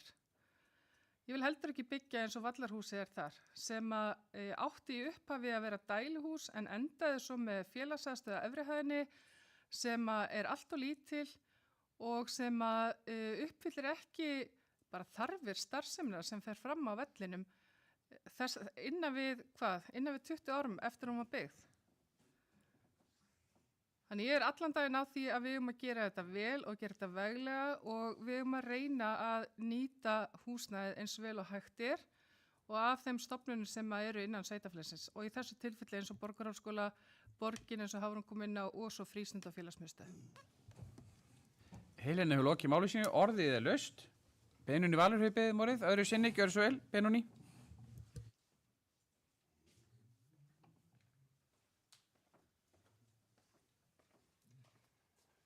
Forseti, ég ætla að byrja á því að biðjast afsökunar á því að hafa í æsing mínum hérna áðan notað ljótar enskuslettur. Það er mér ekki til sóma. Ég veit ekki alveg, ég skil ekki alveg hvað forseti var að fara með, ég hef verið að falsa söguna eitthvað. Þetta var svona, það kom tilboð í hús sem átti að standa og leysa þennan vanda fyrir þau börn sem þá voru. Auðvitað er mjög gott að byggja stórt og ef skegg kynni að okkur myndi fjölga verulega. Það er kannski erfitt fyrir sveitarstjórn hvers tíma að sjá það endanlega fyrir, hversu langt. Það var byggt við Grænuvelli fyrir 12-15 árum síðan. Það dugði alveg ágætlega þangað í fyrra. Við vitum aldrei, við getum ekki alveg séð endilega hver þörfin verður 10, 15, 20 ár fram í tíman. En ég sammála þér hérna, við auðvitað eigum að hugsa svoleiðis og gera eins stórt og við getum, sko. Og bara í guðanna bænum, ég er ekkert á móti því að frístund sé loksins komin í frábært húsnæði. Bara ekki neitt. Ég aðeins áhyggjur að vera með hérna, bara alveg jafn mikið áki. og talandi framkvæmda gleði, ég talaði bara aðeins minni, ekki að við ættum að slökkva á henni, alls ekki, og jafnvel að dreifa aðeins meira og reyna að forðast að skuldsetja okkur mjög mikið langt fram í tíman. Þetta sniðist ekki neitt annað. Við erum með fullt af öðrum framkvæmdum heldur en frístundahúsi sem að mögulega væri hægt að íta aðeins til hliðar eða setja annar staðar. En ég bara aftur, vörum okkur á því að skuldsetja framtíðina of mikið. Benóný hefur lokið máli sínu, orðið er laust. Áki, Helena hefur beðið gjörðu svo vel, Helena. Forseti, ég vil aðeins leiðrétta það sem kom fram hjá Benóný hér varandi leikskólan Grænuvelli að hann hefði dugað okkur þangað til bara í fyrra. Það er ekki rétt. Ég satt sjálf í foreldraráði á leikskólanum veturinn 2014-15. Þá var verið að taka ákvörðun það að kaupa Iðavelli 8 til að flytja starfsmannaaðstöðuna þangað. Þannig að í besta falli dugðu Grænuvellir til þess tíma. Helena hefur lokið máli sínu, Áki Hauksson hefur beðið gjörðu svo vel, Áki. Forseti Sviðstjórn, ég vildi bara það sem að, fyrirgeðu, Hafdís kom með,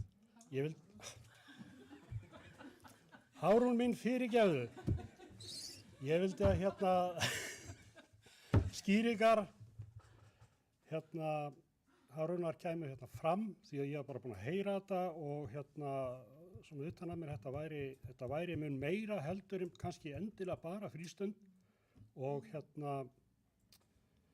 ég er bara mjög sáttari við þetta þannig og auðvitað bara eins og mínu fyrirtæki þegar við erum að hugsa eitthvað svona framkvæmdir að þá viljum við reyna að hugsa sem lengst fram í tíman og kannski hugsa allt og ekkert og komast að niðurstöðu og helst að hafa hana í stærri kantinu. En takk fyrir þetta. Áki hefur lokið máli sínu, orðið er laust. Með leyfi varaforseta. Já, forseti ágæta sveitarstjórn, ég ætla nú að byrja að leiðrétta Benóný aftur. Ég var ekki að ásaka hann fölsun einu leyti. En viljið menn hafa söguna og hreinu verið menn að segja alla söguna, ekki bara velja það sem hentar að segja. Það var ekki fölsun, vegna það var sagt frá því hér að hér við hefðum getað farið í hús sem var stálgrinda hús, einingahús sem var rætt Það er allt annað heldur en eins og Áki Hauksson er að benda réttilega á, byggja til lengri tíma. Í dag er lagaskylda okkur að bjóða upp á frístundaþjónustu frá 1. upp í 4. bekk. Ég ætla að spá því að það er ekki mörg ár að vera komin lagaskylda líka á frístundaþjónustu skóla eða sveitafélag frá 5. upp í 7. bekk.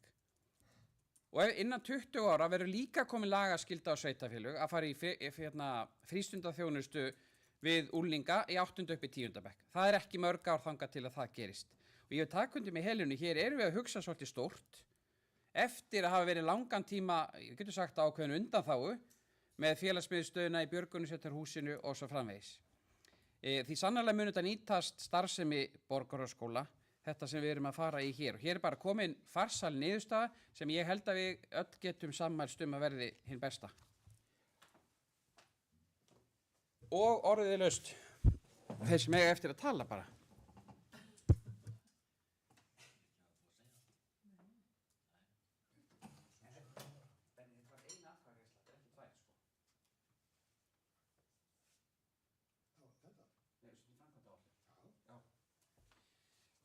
Herðu, ekki fleiri sem vilja taka til máls framkvæmdaáætlun. Þá vil ég biðja þau sem geta samþykkt framkvæmdaáætlun eins og hún lítur út til 1 árs og til 3 ára að gefa merki með þeir rétta upp hönd. Hún er, einhver sem er á móti. Ég ætla að gera grein fyrir það. Einhver á móti? Nei, hjáseta, skil ég þetta rétt. Ok, hún er þá samþykkt með atkvæðum Hafrúnar, Benónýs, Jónasar, Ingibjargar, Soffíu, Eiðs og Helenu, og Hjálmars og Áki situr hjá. Þá förum við í mál númer 7 sem er fjárhags- og framkvæmdaáætlun Hafnarsjóðs Norðurþings en á 28. fundi stjórnar Hafnarsjóðs var eftirfarandi bókað að stjórn sjóðsins samþykki fjárhagsáætlun Hafnarsjóðs fyrir árið 2025 og vísar henni til kynningar í byggðaráði og seinni umræðu í sveitarstjórn. Stjórn Hafnarsjóðs samþykkir framkvæmdaáætlun Hafnarsjóðs fyrir árið 2025 til 2028 og vísar henni til kynningar í byggðaráði og síðari umræðu í sveitarstjórn.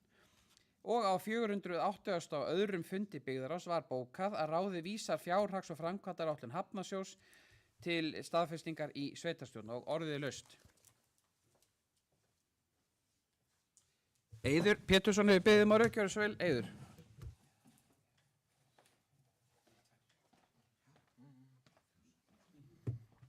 Já, forseti, ágæta sveitarstjórn. Áætlun Hafnarsjóðs fyrir árið 2025, hún hefur nú ekki breyst á milli umræða. Það eru sömu tölur og lágu fyrir umræðu, þannig að ég vísa í hana varðandi helstu tölur. En áætlun ársins 2025 miðar ennþá að því að PCC bakki verði að framleiða fullum afköstum eins og Vestmenn hefur gert mest allt árið 2024. Auðvitað hafa ytri aðstæður áhrif á þessi áætlun, því til dæmis hefur Landsvirkjun auglýst skerðingar á afhendingu rafmagns til stórnotenda vegna slæmrar stöðu og geta þær aðgerðir hæglega haft mikil áhrif á rekstur Hafnarsjóðs Norðurþings þar sem að PCC bakki er okkar langstærsta eining til tekjumyndunar. Þannig að við horfum eftir því hvernig mál þróast þar. En við gerum ráð fyrir eins og áður, þar sem að ríkið frestaði breyttum reglum varandi skemmtiferðaskip, þá gerum við ráð fyrir sama fjölda á næsta ári og var á þessu ári.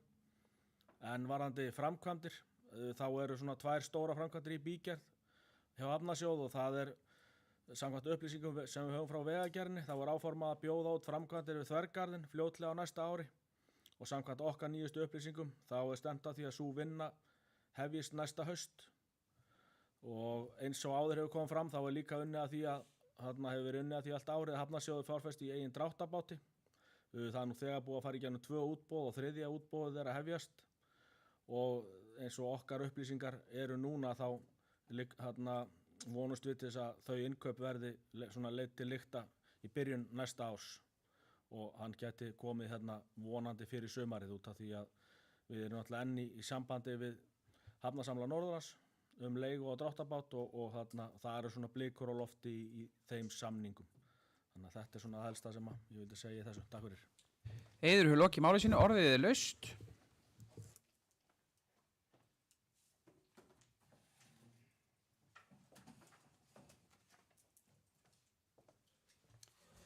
Engisveit kveður sér ljósum það frekar þá göngum við til atkvæða og við byrjum að greiða atkvæði fjárhagsáætlun Hafnarsjóðs.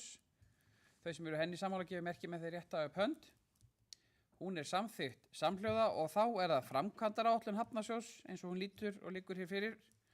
Þau sem eru henni sammála gefa merki með þeir rétta upp hönd. Hún er samþykkt samhljóða og þá gerum við hlé á fundinum.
Fundið er framhaldið í sveitarstjórn Norðurþings og við förum í mál númer 8. Það er þjónustu stefna Norðurþings en fyrir sveitarstjórn liggur þjónustu stefna sveitarfélagsins til síðari umræðu og samþykktar og orðið með leyfi varaforsta. Forseti ágætu sveitarstjórn, hér liggur þetta lifandi skjal frammi til síðari umræðu. Þetta er tekur mjög litlum breytingum og þetta er búið að fara fyrir öll ráðin til umfjöllunar. Norðurþing hefur verið svona leiðandi sveitarfélag í það að sveitarfélag setji sér svona þjónustu stefnu, þar að segja hvaða þjónustu allar sveitarfélagið að halda úti. En þetta er eins og við vorum að ræða hérna áðan í fjárhagsáætlun, þetta getur tekið breytingum, sannarlega. Þannig að þetta þarf að vera í stöðugri endurskoðun þetta skjal. Og þetta er annað árið núna sem að þessi stefna er sett fram. Lifandi skjal og verður vonandi svona með svona bara eftir sem tíminn líður, stærra og meira skjal og stærri og meiri hluti bara af stjórnsýslu sveitarfélagsins. Þannig að ég hvet fulltrúa til þess að halda áfram að lesa stefnuna og rýna í hana. Við tökum hana væntanlega upp næst, bara svona strax í janúar og febrúar þegar við förum að endurskoða samþykkt sveitarfélagsins, þá munum við sjálfsögðu líka líta til þjónustustefnu sveitarfélagsins. En orðið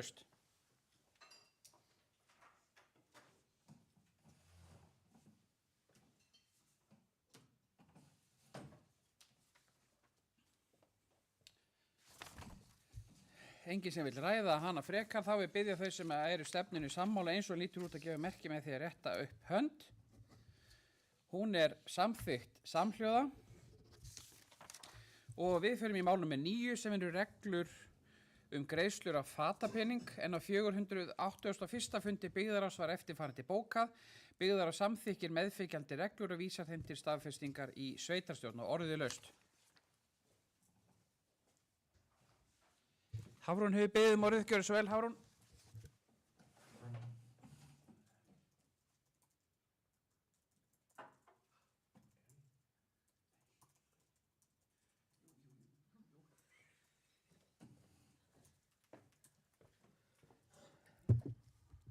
Já, forseti.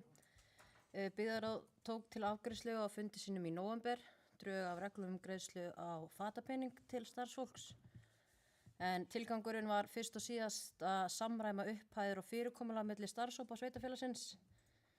En eins og staðan er núna hjá okkur þá eru ekki allir að vinna eftir sama fyrirkomulagi á greiðslu þrátt fyrir sömu ákvæði kjarasamninga og einnig var orðið mikilvægt að einfalda utanumhald við greiðslu fatapeninga og launavinnslu og tryggja allt starfsfólk sannarlega fái þau réttindi sem samningar eiga að tryggja þeim. Hafrún hefur lokið máli sínu og orðið laust.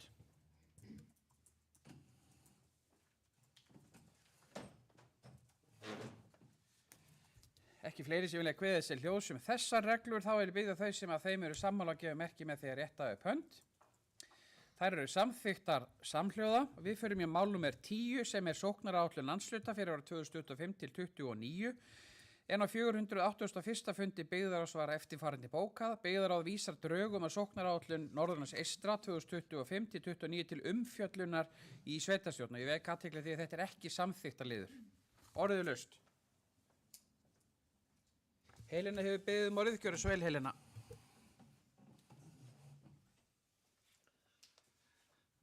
Forseti, já, eins og sveitarstjórn veit að þá sit ég fyrir hönd sveitarfélagsins í stjórn SSNE, þannig að mér langar aðeins að fylgja þessu úr hlaði.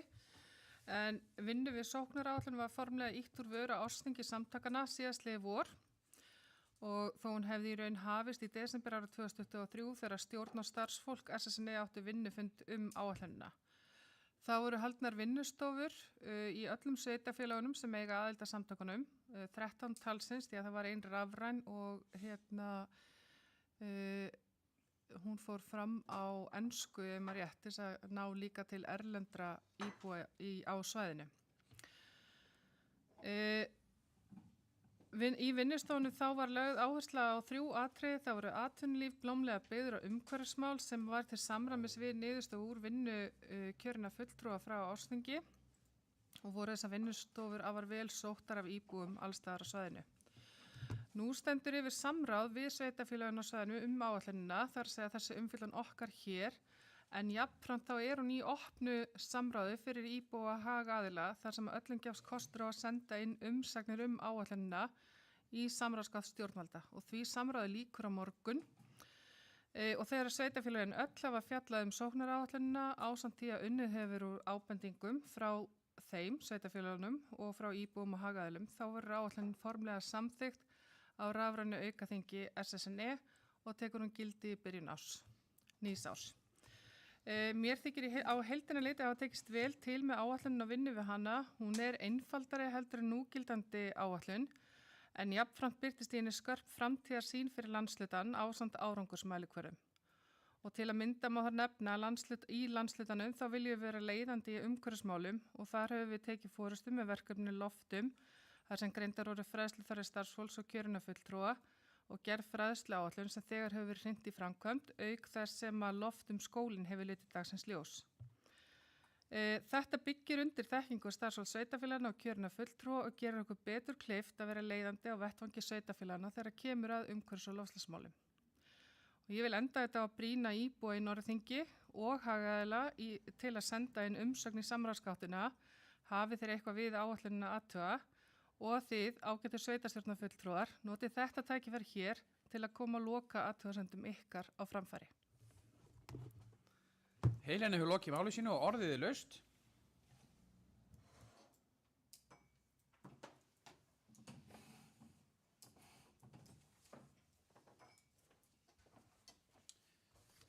Ekki fleiri sem vilja tjá sig það, þá telst þetta framlagt og við förum í mál númer 11 sem samningur barnaverndarþjónustu á Norðurlandi eystra. En á 148. fundi sveitarstjórnar var eftirfarandi bókað að sveitarstjórn vísar samningnum til fjölskylduráðs til umfjöllunar fyrir síðari umræðu í sveitarstjórn og á 204. fundi fjölskylduráðs þann 3. desember síðastliðinn var eftirfarandi bókað að ráðið vísar samningi og samþykktum barnaverndarþjónustu á Norðurlandi eystra til afgreiðslu í sveitarstjórn. Og Katrín ætlar að fylgja þessu úr hlaði, það ekki rétt skilið? Gjörðu svo vel, Katrín.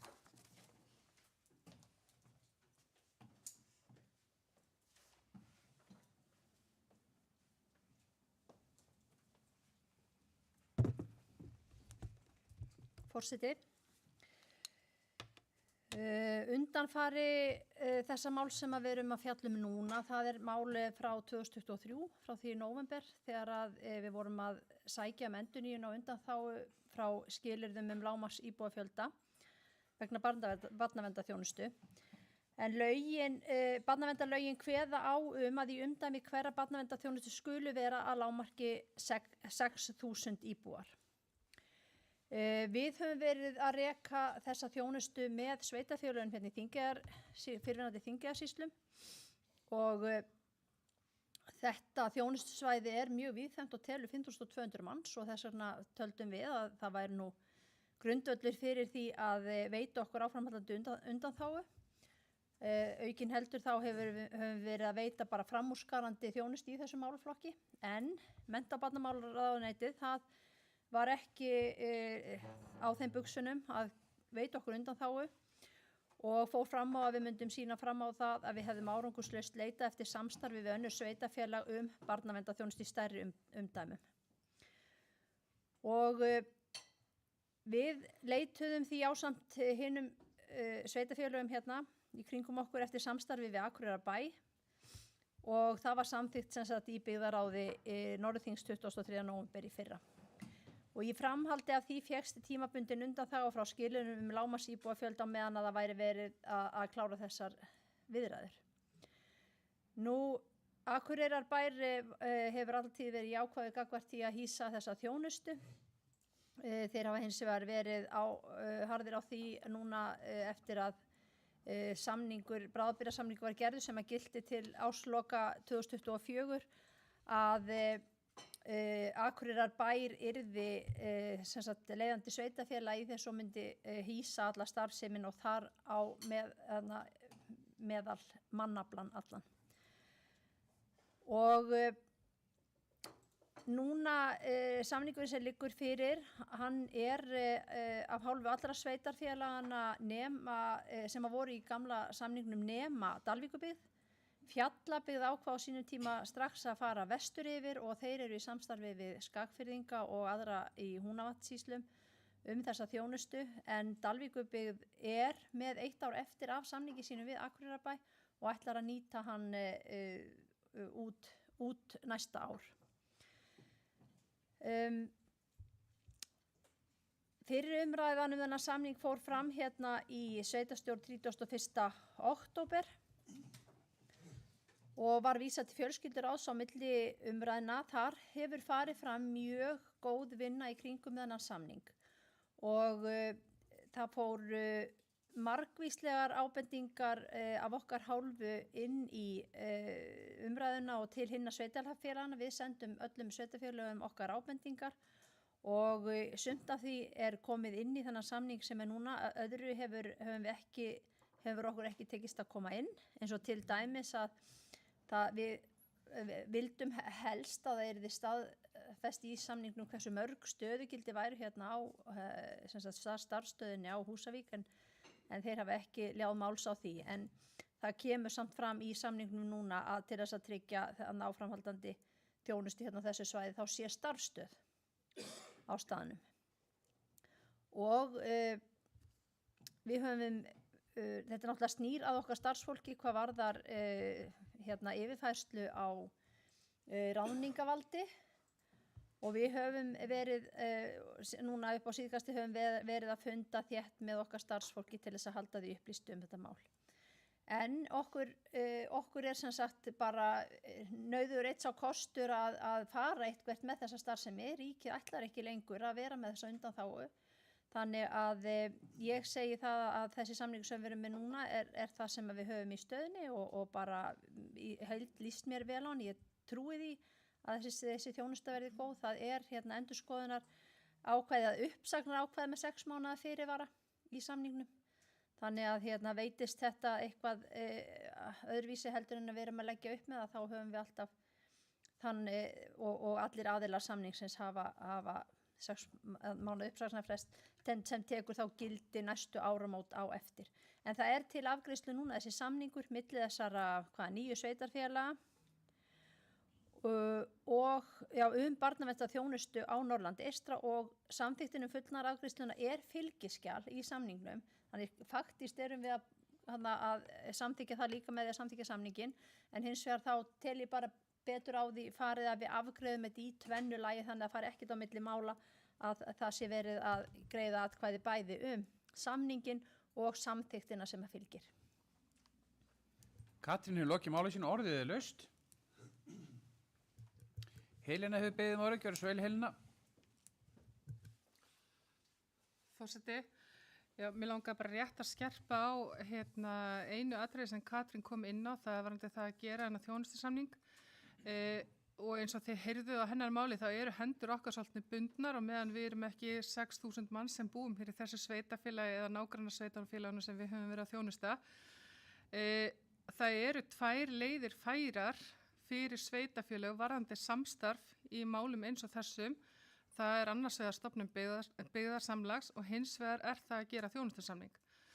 Og þegar gerður þjónustusamningur eins og nú verið að gera, þá það alltaf þannig að það eitt sveitafélag leiðandi og þar leiðandi verður starfsmannahald alltaf vera á hendi þess sveitafélag sem leiðandi í samkomulaginu.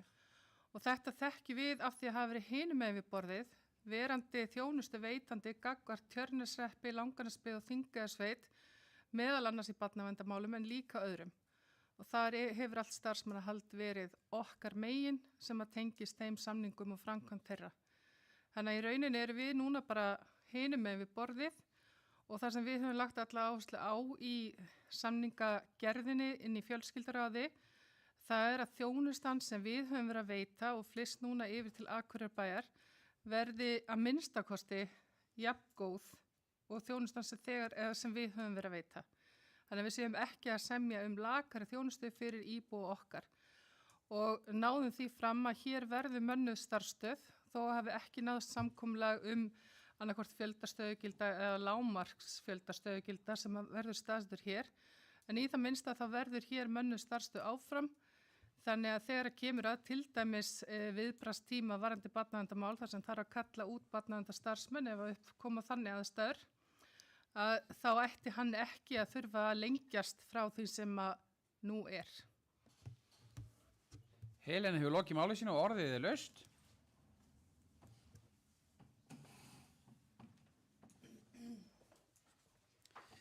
Ekki fleiri sem vilja kveðið sér hljóðs það, þá göngum við til atkvæða fyrst samning þessara sveitafélaga þjónustuna og svo þá fullnaðar afgreiðslu. Og við byrjum að greiða atkvæða samningin, þau sem honum sammála gefur merki með því að rétta upp hönd. Hann er samþykktur samhljóða og svo þá að það er samþykkt fullnaðar afgreiðslu mála hjá barnaverndar þjónustunni á Norðurlandi eystra. Þau sem eru því sammála gefur merki með því að rétta upp hönd. Það er samþykkt samhljóða. Við förum í mál númer 12 sem er Íslandsþari EHF sem sækir lóð. Nei, það er rétt. Nú varð forseta á. Það er viðaukinn sem að forseti óska eftir að bæta á dagskrána.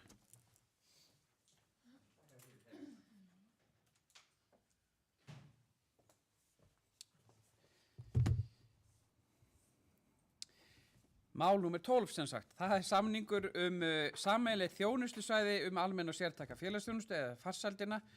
En á 204. fundi fjölskylduráðs var eftirfarandi bókað að ráðið vísar samkomulagi varðandi viðauka sameiginlegt þjónustusvæði almenn og sértæka félagsþjónustu í Þingeyjarsveit til afgreiðslu í sveitarstjórn og orðið laust.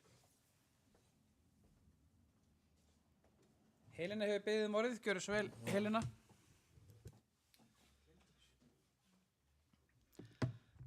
Forseti, já, bara rétt til að upplýsa aðeins þetta mál að þá höfum við verið með samkomulag við Þingeyjarsveit þjónustu vegna farsældar barna. Þeirri þjónustu var sagt upp en það var gerður viðauki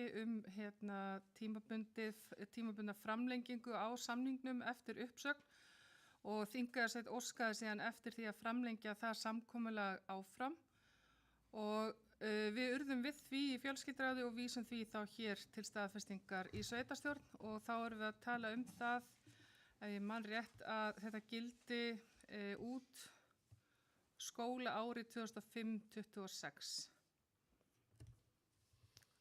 Og þessi tími sem að fram að því líður, hann verið notaður til að koma á lengri samningi á milli sveitarfélagana. Og þetta erum við að gera til að það verði ekki rof í þeirri þjónustu sem við erum að veita Þingeyjarsveit.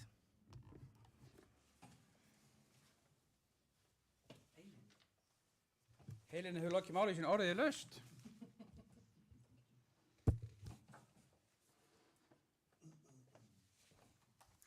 Ekki fleiri sem vilja tjá sig það, þá vil biðja þau sem er þessum samningi sammála að gefa merki með því að rétta upp hönd.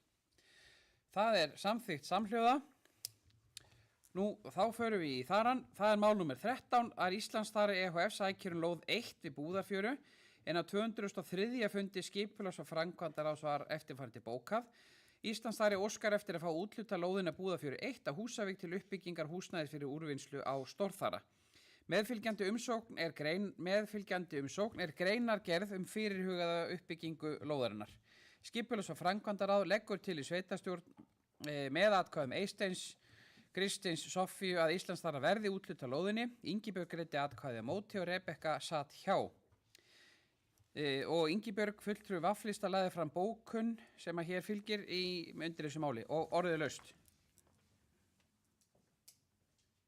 Soffía hefur beðið orðið, gjörðu svo vel, Soffía.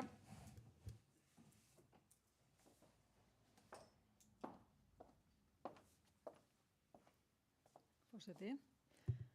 Rétt að fylgja þessu máli eftir en þessi lóð er á hafnarsvæði H5 og er lóð fyrir hafnsækna starfsemi að Búðarfjöru 1 sem nýtast Íslandsþara vegna nálægðar við höfnina og með þessari lóði verið að koma í veg fyrir aukna umferð hafnarsvæðið.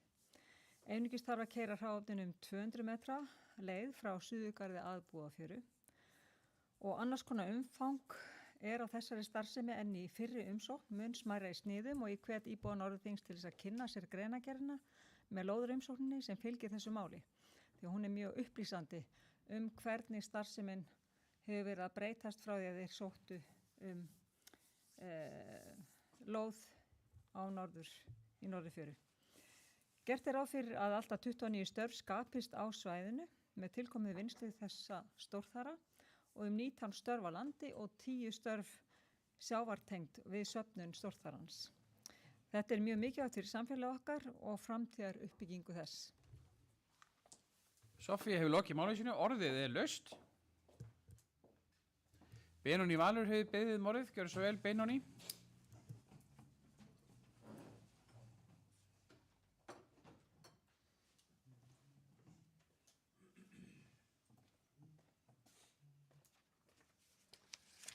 Forseti, já, ég var einu sinni rosalega mikið með þessu verkefni. Þá komu hér stórhuga menn og töluðu 100 störf og þar af að minnskosti 30 hálauna vísindastörf. Greinargerðin sem fylgir málinu núna og það er upp á mig að hafa ekki náð sambandi við einhvern til þess að fá aðeins betri útskýringar á málinu. Bendir einhvern veginn til þess að hér verður vertíðarstemmingu að ræða frá apríl fram í október. Það kemur ekkert fram í þessari greinargerð hvað starfsmennirnir að gera frá október og fram í apríl sem að mér hugnast illa. Satt best að segja að við fáum hér farandverkamenn frá apríl til október þegar að bærinn og húsnæðismarkaðurinn í bænum er nú þegar mjög aðþrengdur. Og ég ítrekka aftur, ég bara gaf mér ekki tíma til að ná sambandi við forsvarsfyrirtækisins til að spyrja nánar út í þetta. Þannig að það stendur upp á mig. En mér líst ekki á, samkvæmt greinargerðinni ekkert alltof vel á þetta. Hins vegar erum við svo sem bara að fara úthluta lóðinu og framkvæmdaleyfið er eftir og allt það. Þannig að ég mun nú bara sitja hjá svona, það er orðið siður minn á þessu fundi. En hérna, já, ég vil allavega fá betri útskýringar áður en að ég samþykki eitthvað í kringum þetta mál. Benóný hefur lokið máli sínu, orðið er laust.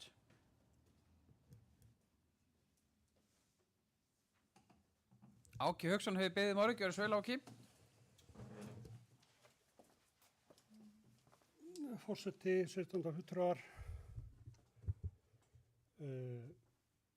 Íslandsfærið sótti lóð í Norðurfjöru, vestan við slökkvistöðina og það kom ekkert annað til greina að þeirra hálfu. Út af mengun frá öðru bakki kom ekki til greina. Þessi staðsetning sem við bentum á þarna í Suðurfjörunni kom ekki til greina en allt í einu núna þá er þetta í lagi. Og ég bara set stóra spurningu við það, ég bara óska eftir útskýringu á því hvers vegna það er lagi að fara að byggja í Suðurfjörunni núna. Því að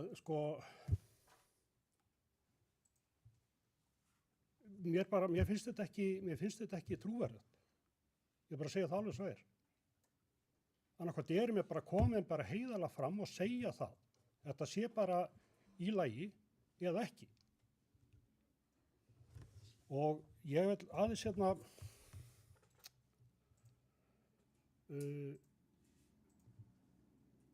eins og Benóný kom inn á. Ég átta mig ekki á því hvað þetta er. Þetta er einhver, já, svona vertíðastemming eins og er að tala um. Þeir buðu okkur hérna fyrst þegar ég komið með þetta að hér eru 100 störf með eftir vinnslunni líka og þeir taka svo eftir vinnslunni og færa hann inn á Akureyri og við höfum að sjá þar hann hér, Húsavík. Það er bara, mér finnst þetta alveg með ólíkindum. Ég vil bara fá allt eða ekkert. Ég vil bara fá allan pakkan. Ef þetta á að vera einhver svona vertíðastemming við þetta, þá líst mér ekkert á það. Og staðsetningin á lóðinni líst mér heldur ekkert á. Það er bara lykt af þara. Og brennisteins sýra, ef þið túlka það ekki sem eiturefni, hlustið bara á orðið, brennisteins sýra. Það segir allt sem segja þarf.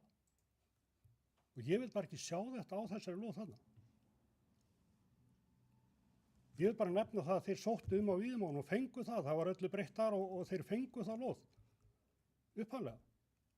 Hvað hefur breyst? Takk fyrir.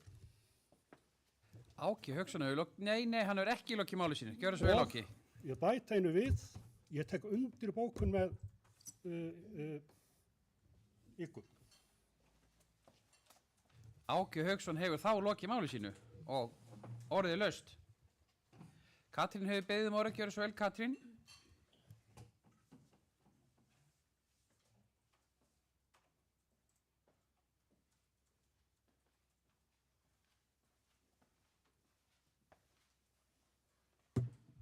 Forseti, ég tel að mér renni blóðið til skyldunar að gera aðeins grein fyrir þessu verkefni af því að ég hef verið í samskiptum við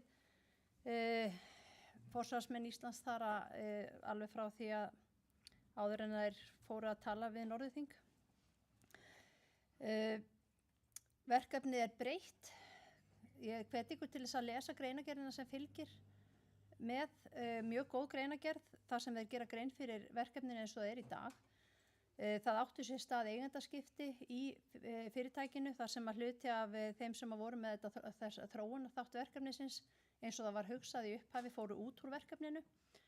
Þegar það var verið að tala að setja þetta niður á vestan við slökkvistöðina, þá var verið að tala vakúmþurrkun á vörunni og fullvinnslu.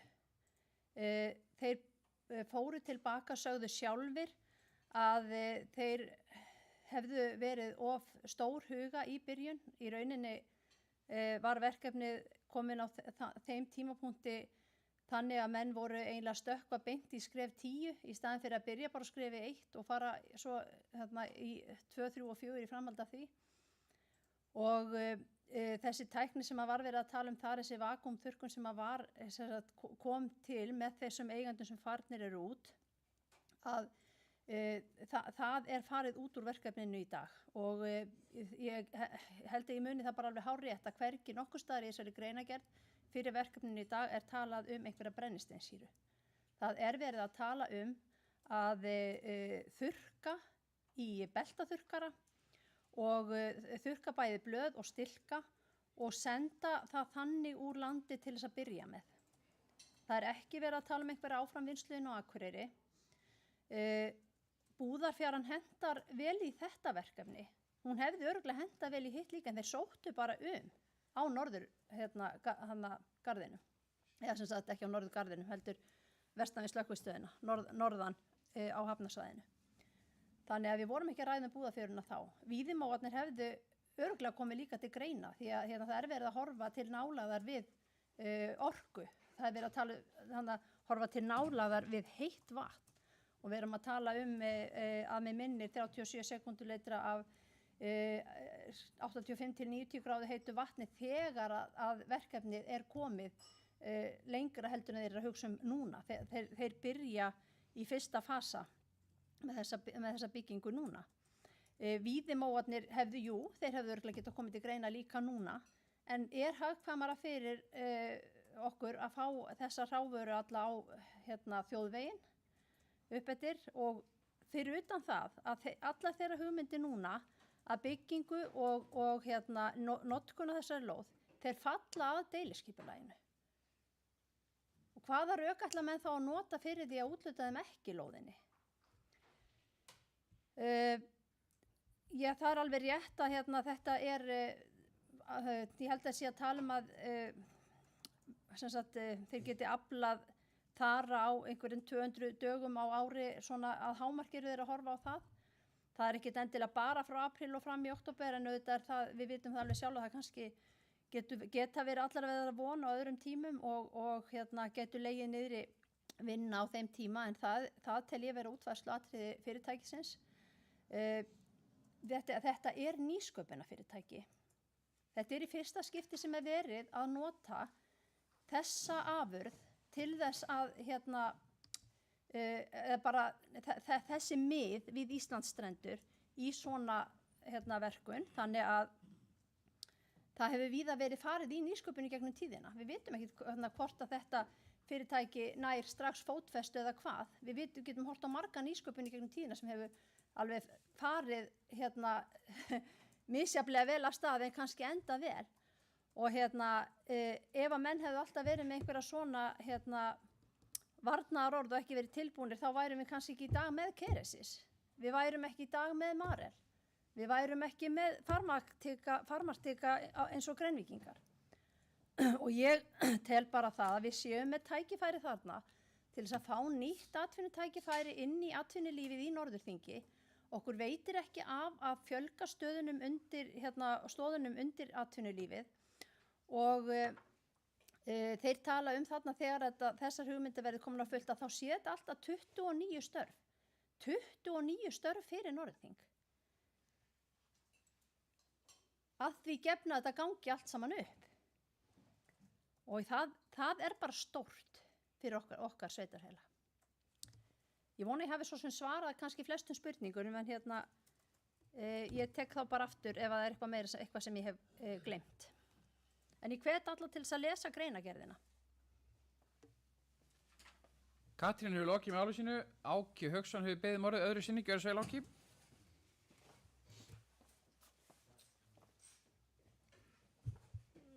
Forseti, sérstjórn,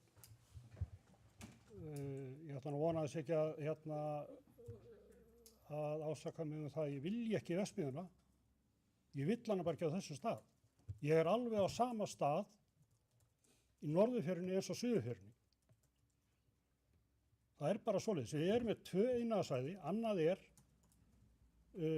skipulögð iðnaðarsvæði, annað í Víðimóum og hitt á Bakka. Ég ætla bara að vona að það tæki ekki þannig að ég vilji ekki þetta fyrirtæki. Ég vil það bara ekki á þessu stað. Takk. Áki hefur lokið með álu sínu, Eiður Pétursson hefur beðið orðið, gjörðu svo vel Eiður.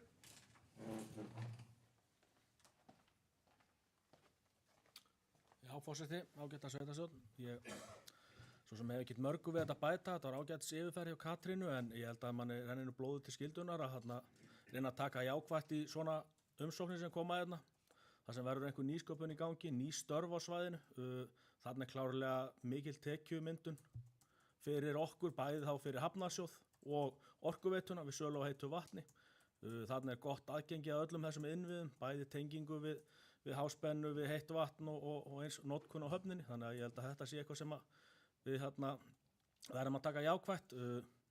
Menn geta haft ýmsar efasemdir þennan iðnað, þessa framleiðslu, þetta náttúrulega eins og við höfum áður komið fram, þetta nýsköpun, þetta eitthvað nýtt sem að ryðja sér til rúms og þeir eru mjög áfram þetta verkefni, segjast geta búið til verðmætar afurðir úr stórþaranum. Hann náttúrulega þetta leyfi sem þeir hafa núna, tilraunaleyfi eða rannsóknarleyfi, náttúrulega frá atvinnuvega og nýsköpunarráðunettinu og með umsögn frá Hafrannsóknastofnun.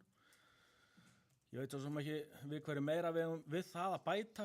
Hafrannsóknastofnun okkar stærsta og öflugasta stofnun í rannsóknum á hafinu og auðlindum þess. Þannig að ef að þeir telja að þetta sé í lagi þá hef ég enga forsendu til að leggja neitt annað til en það. Varðandi iðnaðarsvæði, þá það hárrétt hjá Áka að við erum náttúrulega með iðnaðarsvæði bæði hér norðan og sunnan við bæinn en svo erum við með iðnaðarsvæði fyrir hafnsagna starfsemi, eða hafnsagna, það náttúrulega bæði inn í þessu og þetta klárlega hafnsækin starfsemi. Þetta bara iðnaður sem á heima nálagt því en þannig að ég ætla allavega, ég mun greiða atkvæði með þessari lóðaumsögn núna en ég samt sem áður mjög spenntur á áframhaldandi upplýsingar frá þeim hvernig þetta verkefni geti þróast og þannig að ég mun horfa bara mjög jákvætt á það og hlakka til að sjá hvað þeir að spá og hvernig þeim mun ganga við að þróa verkefnið og takk fyrir það. Eiður hefur lokið máli sínu, orðið laust. Benóný Valur hefur beðið orðið, gjörðu svo vel, Benóný.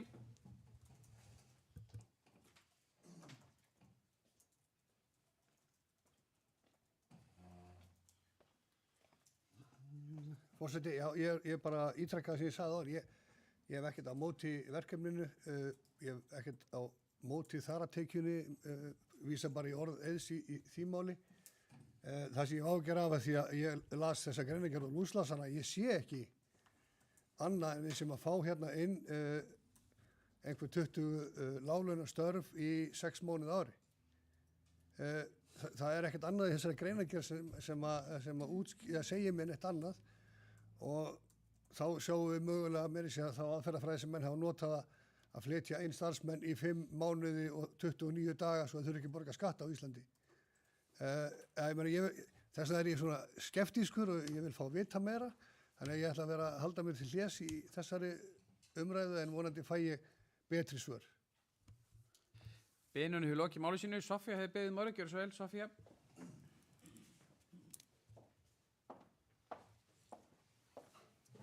Forseti. Já, ég ánægð að heyra að Áki og Beinunni eru með framkvæmdinni, eins og þau sögðu. Því þetta mjög mikilvægt að við tökum vel á móti fyrirtækjum sem óska eftir lóðum hér, sérstaklega þegar við höfum deiliskipt lóðurnar fyrir nákvæmlega þá starfsemi sem óskað er eftir. Það væri ankannalegt að hafna þessari lóðaumsókn.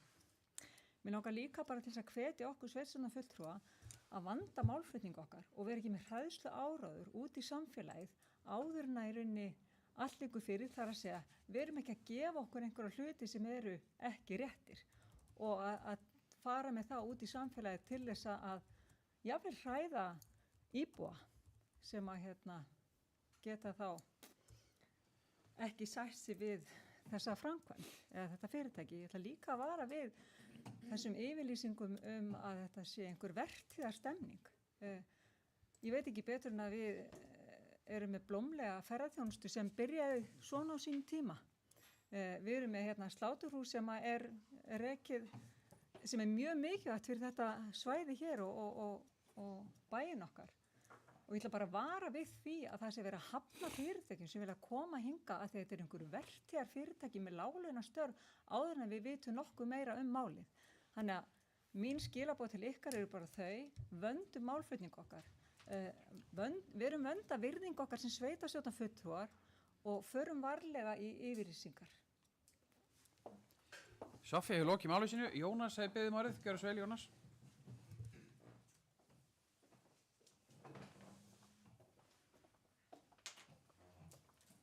Forseti, sveitarstjórnarfulltrúar, fá að koma hann upp, ekkert búin að koma í dag.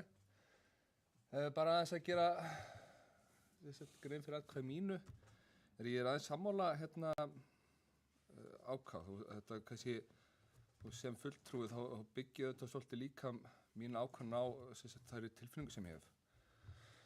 Og hvað var að trúverleika þá ég aðeins sammála ákvað með að það var eina lóðin sem var bara ásættanleg yfir höfuð var á Víðumóum.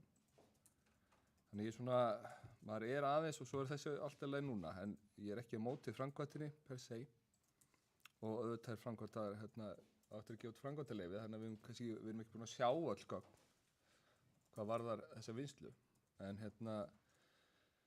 En nú erum við með Bakka til dæmis og það er fyrir, ég myndi segja hafnsækna starfsemi. Held sér ekki að fara með rangt með þar að við erum með svakalega flott göng þarna milli. Og ég vil bara, ég veit ekki alveg hvenær við ætlum að byrja að reyna að moka þangað fyrirtækjum, sko. Það verður aldrei aðlandi nema fyrirtæki byrji þar. Og en ég ætla ekki að vera á móti þessu, en ég ætla að sitja hjá þessar atkvæðagreiðslu og verður svo forunulegt að sjá hvað verður seinna. Þannig að mér heyrist að þetta verður svona samþykkt, en það var þá forunulegt að sjá hvað framhaldi verður. Hvað varðar vertíðastemminguna, alls ekki hræðsláraður, og ég ætla ekki að vera með neitt hræðsláraður en eitt svoleiðis, en þetta stendur á skýrslunni.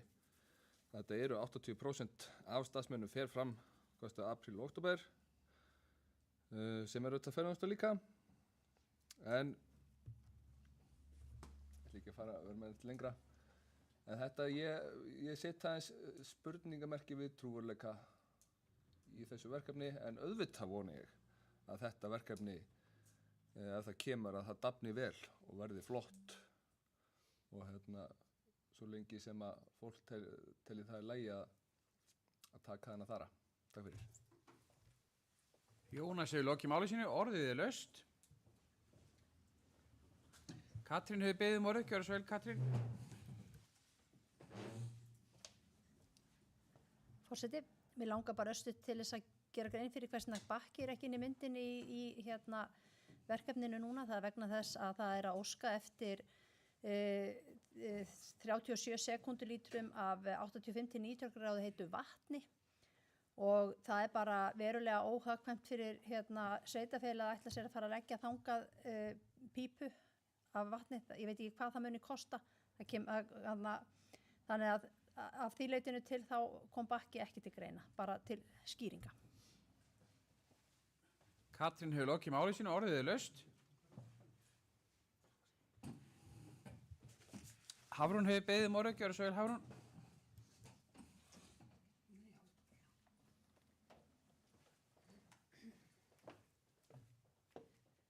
Já, forseti.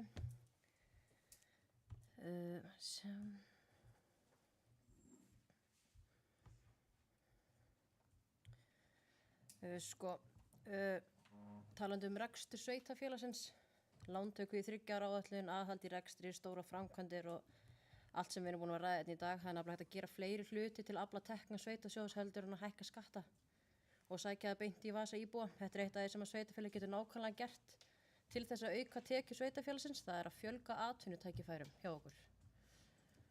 Ég fyrir mitt leyti fagna því þegar fyrirtæki sjá hag sinn í því að vera með starfsemi sína í sveitafélaginu okkar. Hér er fyrirtæki sem sannarlega er í hafnsækinni starfsemi eins og hefur komið fram og deiliskipulagið gerir ráð fyrir á þessari lóð sem sótt er og eins og kemur fram í greinargerðinni er 80% af lönduðu magni sem muni berast á þessu tímabili, það er apríl-október. Það kemur ekki fram hvar hinn 20% muni koma eða hvað mun gerast á hinum mánuðunum, en við þekkjum það vel hér að hafa þessa ástíðabundu sveiflur í alls konar starfsemi sveitafélagsins. Og þá líka bara við mönnum fyrirtæki á svæðin hjá okkur sem eru samt sem áður með heilsársgrundvöll hjá okkur, búið að nefna Norlenska, GPG og fleiri. Og samkvæmt áætlun er einnig gert ráð fyrir alltaf 29 störfum og tekjum sem að fylgja slíkri starfsemi koma beint í sveitasjóð en einnig líka hjá Hafnarsjóði sem ég persónulega myndi taka fagnandi og ég mun því samþykkja þessa lóðatlutin. Hafrún hefur lokið máli sínu, orðið laust.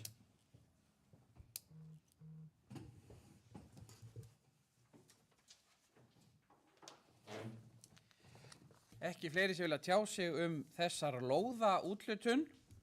Þá göngum við til atkvæða það að Íslandsdar EHF verði úthlutað þessari lóð. Þau sem eru því sammála gefum ekki með því rétta upp hönd. Einhverja móti? Já, þá er það þannig að þetta er samþykkt með atkvæðum Hafrúnar, Soffíu, Eiðs, Helenu og Hjálmars. Ingibjörg og Áki greiði atkvæða móti og Benóni og Jónas sitja hjá.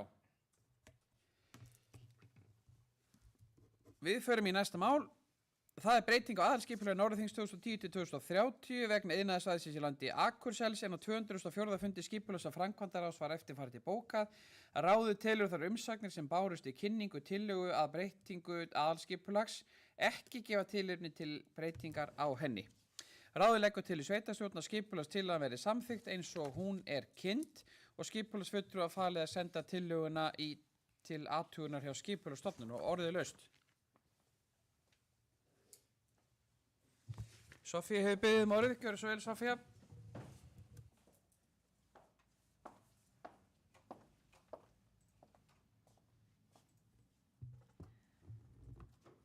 Forseti, ég ætla rétt að fylgja þessu máli eftir en ég er að taka málin 2 saman. Það er sem sagt aðalskipulagi og deiliskipulagi sem er næsta mál á dagskrá. Svo ég sé nú ekki að koma hér upp í tvígang með nánast sömu ræðina. En þetta eru nefnilega tengd mál. Það er breyting á aðalskipulaginu vegna iðnaðarsvæðis í landi Akursels og breytingar á deiliskipulagi fiskeldis í Núpsmýri. Og því að þau sem sagt fjalla sambærilega þætti og eru því tengd. En eins og íbúa þekkja þá hefur verið mikil uppbygging í fiskeldi hér í sveitarfélaginu okkar og hún heldur áfram sem er mikilvægt fyrir frekari eflingu Norðurþings og austursvæðisins þá helst. Þessi bókun skipulags- og framkvæmdaráðs sem að leggja til í sveitarstjórn að setja skipulagstillögun í auglýsingu rataði í frétti fiskifrétta sem vakti athygli á þeirri uppbyggingu sem framundan er hjá Samherja í Öxarfirði og það er allt ánægilegt þegar okkar málrata í fjölmiðla með jákvæðum hætti. En skipulagi felur í sér framkvæmdir sem gerir fiskeldinu í Núpsmýri kleift að stækka og þróast í takt við kröfur nútímans í þessari atvinnugrein. Soffía hefur lokið máli sínu, orðið er laust.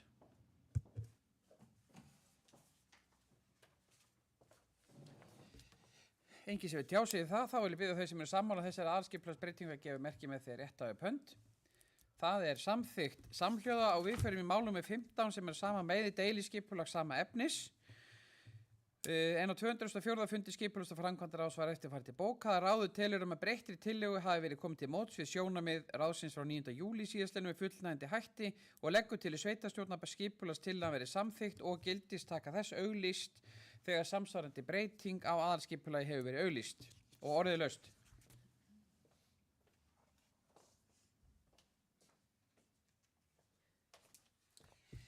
Engin sem við tjásum það, þá göngum við til atkvæða þau sem eru þessari breytingu í sammála gefa merki með þeir rétta upp hönd. Það er samþykkt samhljóða. Við fyrir mál númer 16 sem er breyting á deiliskipulagi skólasvæðisins á Húsavík. Á 204. fundi skipulags- og framkvæmdaráðs var eftirfarandi bókað að ráðið vísar hönnun akstursleiða fyrir þyngri ökutækja að skólanum til samráðs milli framkvæmdaraðila og slökkvilis áður en til framkvæmda kemur. Ráðið telur umsögn slökkvilisins ekki gefa tilefni til breytinga á skipulagstillögunni.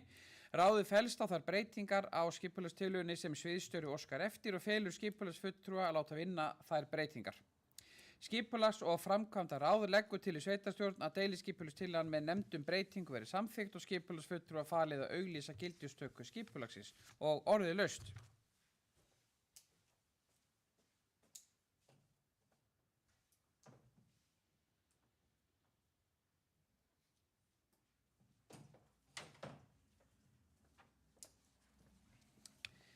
Engin sem við tjá sig það, þá vil biðja þau sem að geta samþykkt þessa breytingu að gefa merki með því að rétta upp hönd. Það er samþykkt samhljóða og við förum í síðasta afgreiðslu liðin sem er 17. mál sem er auglýsing á umferðan á 204. fundi skipulags- og framkvæmdaráðs var eftirfarandi bókað að ráðið vísar auglýsingunni til samþykktar í sveitarstjórn og orðið laust. Soffía hefur beðið orðið, gjörðu svo vel Soffía.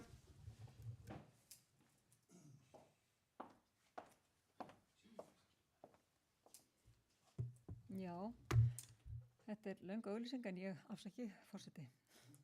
Þetta er löng auglýsing sem ég ætla nú ekki að lesa upp hér alla en mér langar til þess að vekja athygli á einni breytingu. Skipulags- og framkvæmdaráð óska eftir í vegagerð að hámarkshraða yrði breytt á Marabraut sunnan við gatnamót Uppsalavegar sem sagt að brú yfir Árgil þar sem að við erum með 50 km hámarkshraða í dag. Vegagerðin kom tilbaka eftir íhugun að við mættum fara með hraðan þar niður í 40 km en ekki 30 og það er meðal annars eina af þeim breytingum eða svo breyting sem á sér stað síðan erum við að taka til í auglýsingunni svo að allt sé vel upplistað en þetta er svo kannski breyting, helsta breyting sem á sér stað. Soffía hefur lokið máli sínu, orðið er laust.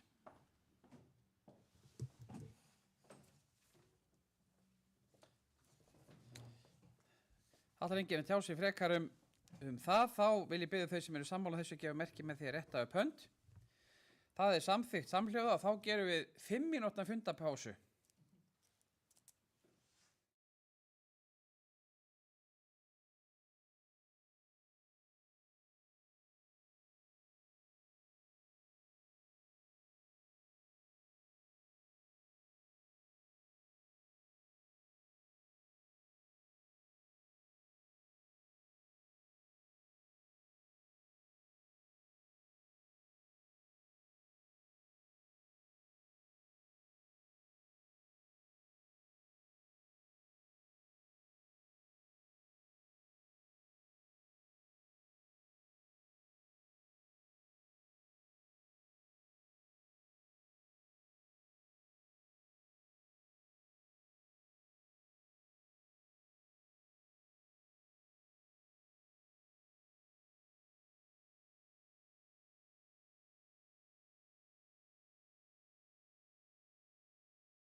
Fundi er framhaldið í sveitarstjórn Norðurþings.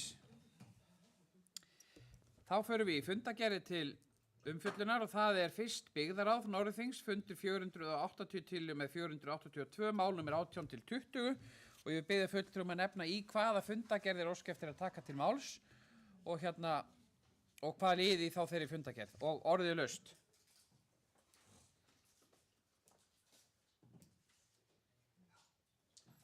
Áki Hauksson hefur beðið orðið, gjörðu svo vel, Áki.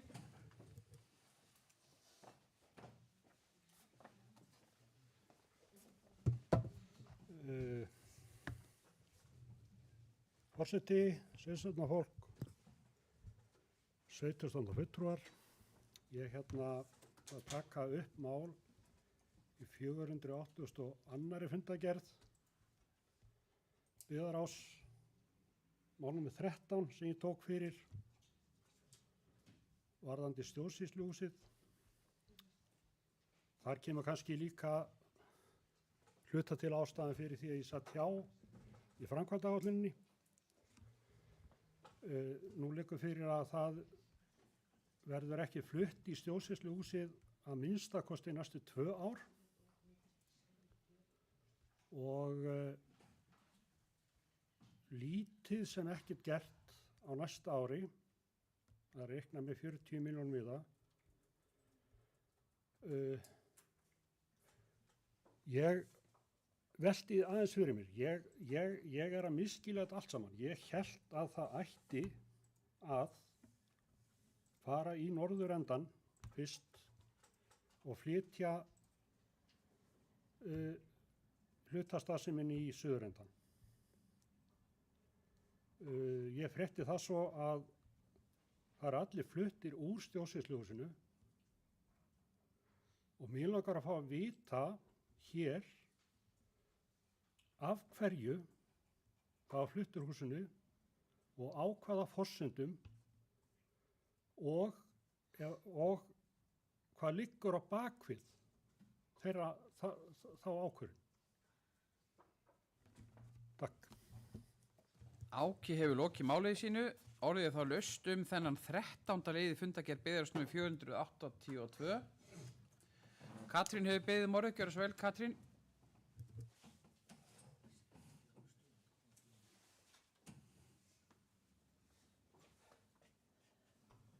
Forseti.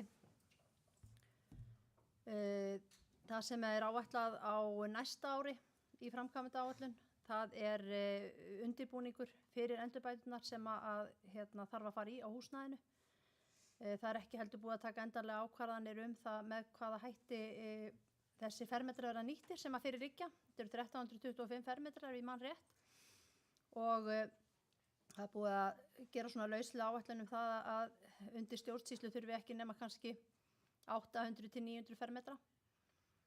Það hefur verið rætt það að nýta suðurendan og kjallarann undir aðra starfsemi eða suðurendan að hluta og kjallarann undir aðra starfsemi. Þetta þarf allt saman tekur vinnu eða kallar á undirbúning, þannig að það er ekki hægt að fara beint í framkvæmdir.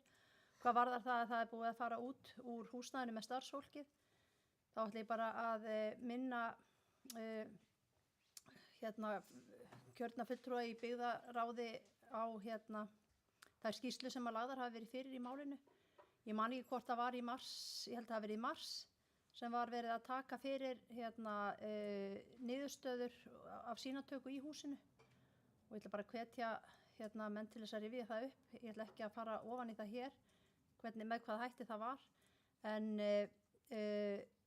það voru fleiri og fleiri starfsmenn farnir að finna fyrir óþægindum af starfseminni, af húsnæðinu og því tók stjórnsýslan ákvörðun það að fara út með fólkið áður heldur en að fleiri færu að finna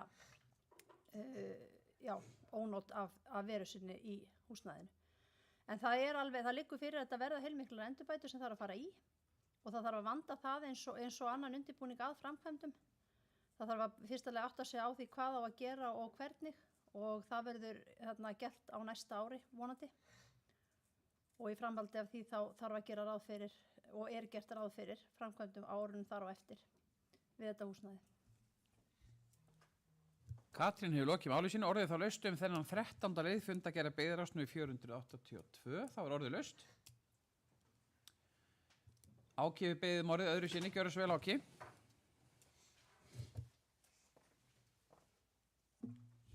Já, forseti, 17. fulltrúar, já. Ég satt best að segja mann bara eftir einni skýrslu sem það kom voru lítið fram þar og ég hérna, sko, þá að tala að skipta húsin, laga norðurhlutann og hafa hinn hlutann undir starfsemina. Og ef ég minn langar að vita hvort það liggi þá bara einhver önnur skýrsla suðurhlutann og það hef ekki verið hægt að vinna í þeim hluta. Mér rekur ekki minni til þess að ég lesi nema eina skýrslu. Og ég man ekki til þess að það hafi verið, þið verið þá bara leiðrétta mig, ég man ekki til þess að það hafi verið talað að það var í lagi að vera í suðurhlutanum. Takk fyrir. Áki hefur lokið máli sínu, orðið þá laust þennan 13. lið í fundagerð byggðarás nr. 482. Benóný, við beðum orðið, gjörðu svo vel, Benóný.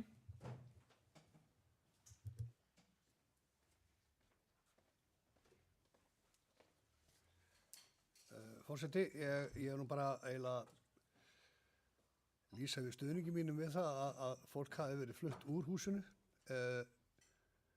Hafi verið einhver minnsti vafi á því að það væri heilsuspillandi og alltaf því krabbameinsvaldandi að fólk starfaði þarna. Þá bar okkur ábyrgð til þess að tæma húsið. Já, svona, maður hefði viljað sjá kannski örlítið meiri gang á framkvæmdunum en það var náttúrulega engin fjárhagsáætlun til fyrir einu framkvæmdum hérna á þessu ári. Þannig að þetta fer hægar á stað heldur en maður hefði kannski óskað eftir. En þannig nú lífið bara stundum.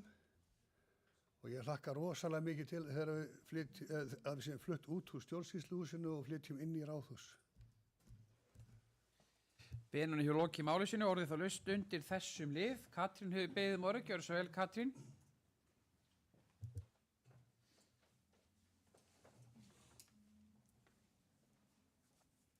Forseti, varðandi hvaða skýrslur hafa verið lagðar fyrir þá var ég að skoða þetta daginn í kerfinu hjá mér og mér sýndist að við hefðum lagt það fyrir í mars. Ég skal bara fara yfir það betur en það liggja fyrir 2 skýrslur, hins vegar höfum við verið að vinna með verkís í úttektum á húsinu, sendt okkar sýni þar sem þeir hafa unnið úr og ræktað og sendt okkur skýrslu tilbaka.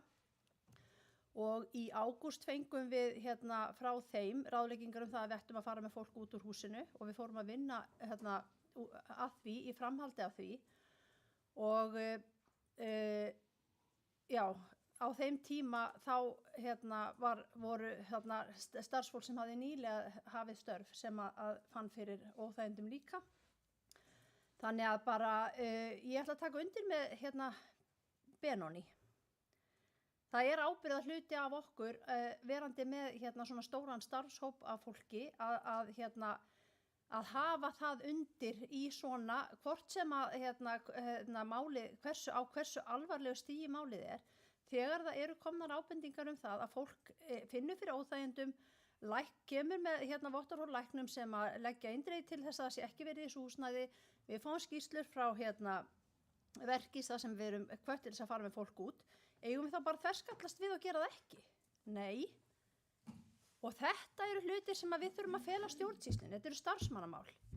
Stjórnsýslan er með þetta. Við erum aftur með það að við erum með húsnæði sem við þurfum að koma í stand. Og sveitarstjórn tók ákvörðun það á fundi sínum í júní ef ég man rétt.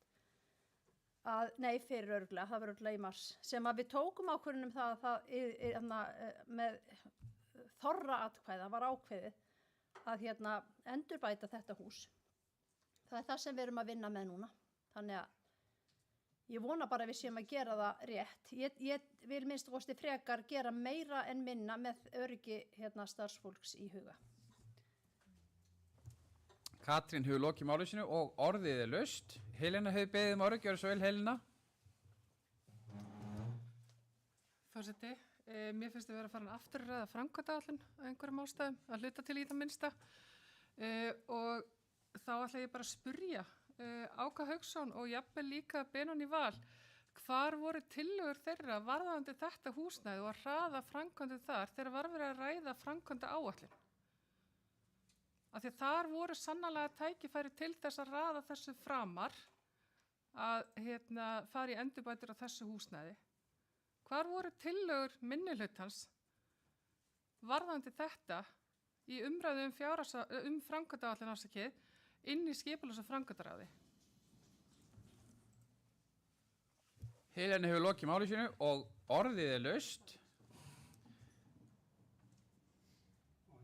Já, ég lít svo á að Helena hafi spurt fulltrúa Áka Hauksson spurningar og hann fær tækifæri til að svara örstutt.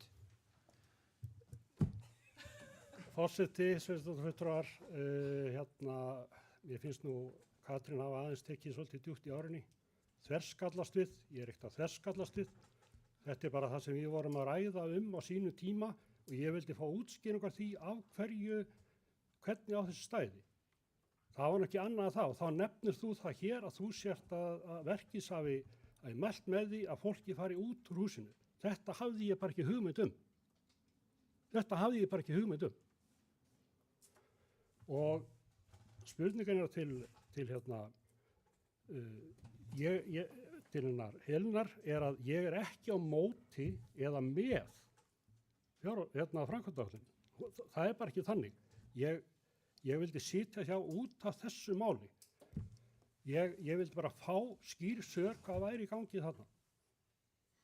En þau eru að koma þarna og ég skil þá ekki á hverju við fáum ekki að sjá þetta frá verkis. Ég hef ekki séð þetta. Ég vissi ekki að þessu. Og á hverju fáum við ekki að sjá þetta? Takk. Áki hefur lokið við því að svara stuttlega. Benóný Valur hefur beðið orðið, gjörðu svo vel Benóný. Öðru sinni.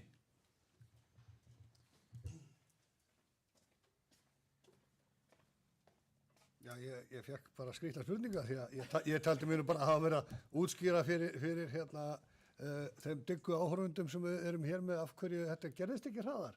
Það var bara einfallega því að það var ekki áætlað fyrir því. Ég sagði vissulega hefði maður óskað þess að færi hraðari. Ég held ég hefði útskýrt alveg jafnóðum af hverju það gerðist ekki. Ég hef ekki neina tillögu að gera þetta hraðar. Það stóð aldrei til. Benóný hefur lokið máli sín orðið þá laust undir þessum lið eða aðri liðir í fundargerð byggðarráðs, þá er orðið laust.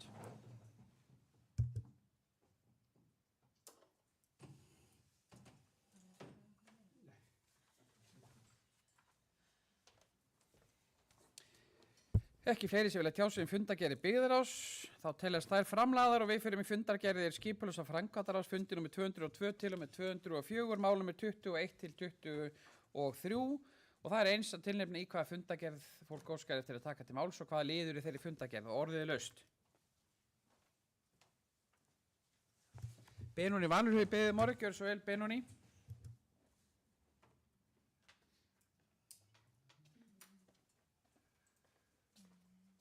Forseti, það er fundargerð 203, mál 6, Íslandsstæri sækjur lóð í Búðarfjöru, ásækja mig. Það sem ég hef talað til þess að áðan og þá nota ég þessa hólu til þess að byrja aftur. Sko, það er alveg klart og það vita flesti þeir sem hér sitja að ég barðist með kjaft og klóm fyrir því að Íslands fengi að koma hingað og fengi að fara á norðurgarð meira segja. Þá taldi ég vera að ræða risastórt tækifæri fyrir Húsavík og Norðurþing í formi fjölda starfa og fjölda hálaunastarfa í vísindum. Það bara hreinlega dró mig að fyrirtækinu og hugsunin að það kæmi hingað. og ég þarf alveg að hafna því alveg að ég hafi með því að lýsa hér yfir einhverjum áhyggjum af núverandi fyrirkomulagi verið með hræðsluáróður. Þetta eru bara einfallega mínar áhyggjur og af því að ég veit ekki betur og ég ítrekkaði það í minni fyrstu ræðu að það stendur upp á mig að hafa ekki gefið mig tíma til að leita svara, en það er enga síður mínar áhyggjur og engin hræðsluáróður, þetta er bara svona líður mér. Og einmitt þetta að því að ég var líka aðeins kom inn og tekjur og gjöld og rekstur sveitarfélags, það er einmitt þær áhyggjur sem ég hef, að þetta muni ekki skapa sveitarfélaginu nógu miklar tekjur, eða það er að segja bara í gegnum fasteignagjöld og mögulega eitthvað inn í hafnarsjóð. Og það er þess vegna sem ég er aðeins efins, það er ekki að því ég vilji ekki fyrirtæki, ég vilji ekki taka þara, ég vil eins og að vera fullviss það að við séum að fá 29 heilsársstörf eða minnskosti 15-16 þar sem við höfum eitthvað tekjur af. Takk fyrir. Benóni hefur lokið máli sínu og orðið er laust þennan 6. lið. Áki Hauksson hefur beðið orðið, gjörðu svo vel. Forseti sveitarstjórnarfulltrúa, já, ég ætla að nýta sömu hóluna og Benóni og ég vil ítrekka það, ég er ekki á móti atvinnu uppbyggingu í Norðþingi. Það er bara langur vegur frá því. Og talandi hræðslu áráður, ég vil bara hafa skoðun á málunum. Þetta er ekki hræðslu áráður. Ég vil bara geta haft skoðun á málunum. Og ég vil geta komið mínum áhyggjum á framfæri gagnvart umræðuefninu, ef að þær eru. Það er bara svoleiðis. Takk.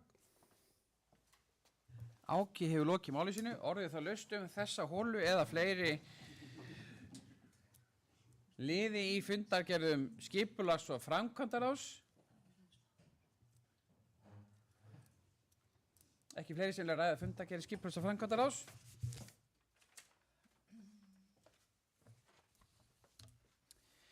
Þá teljast fundargerðir skipulags- og framkvæmdaráðs framlagðar og við förum í fundargerðir fjölskylduráðs málum 24 til og með 26, fundur nr. 200 til og með 202 og orðið þar laust fundargerðir fjölskylduráðs. Helena hefur beðið orðið, gjörðu svo vel, Helena. Forseti, ég er sem að fá bara að vera inn í pontu því að ég held að ég ætla að taka til máls undir öllum fundargerðum fjölskylduráðs, mögulega slepp ég einni.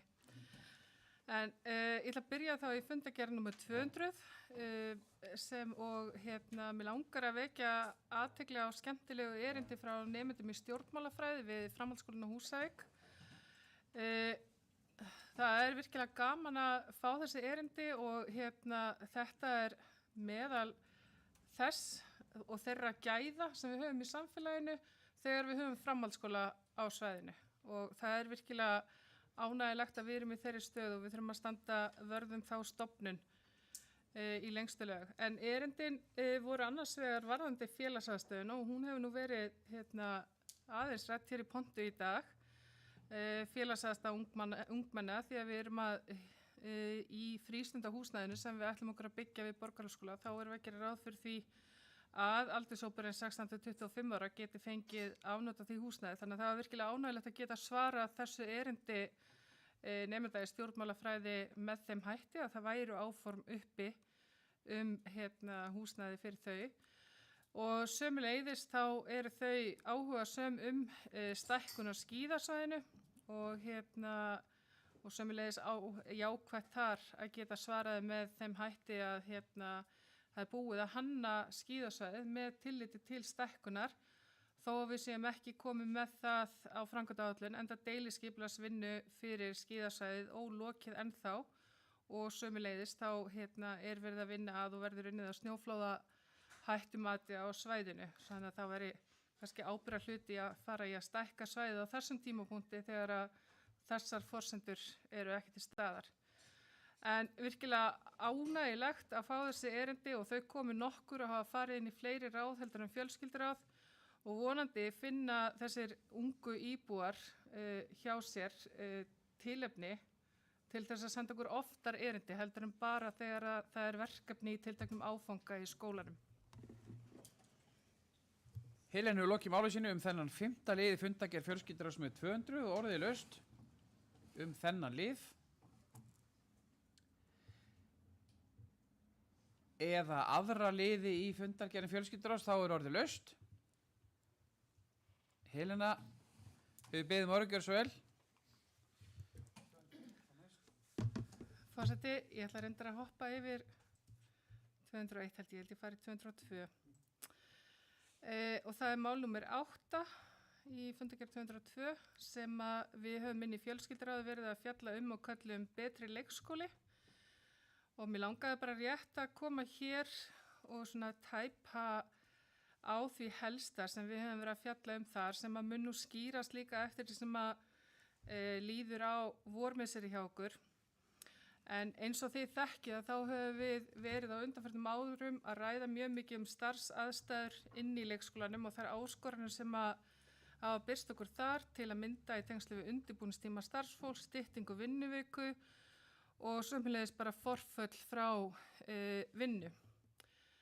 Og við höfum gripið til ýmissa úrræða til þess að reyna að vinna á þessum áskorunum. Við erum til að mynda með forgang starfsfólks að leikskólaplássum, við erum með starfsmannaafslátt, við erum með 6 klukkutíma hámarksvistun fyrir 12 til 18 mánaða börn. Við innleiddum tekjutengdan afslátt og systkinaafsláttur fyrir fjölskyldur.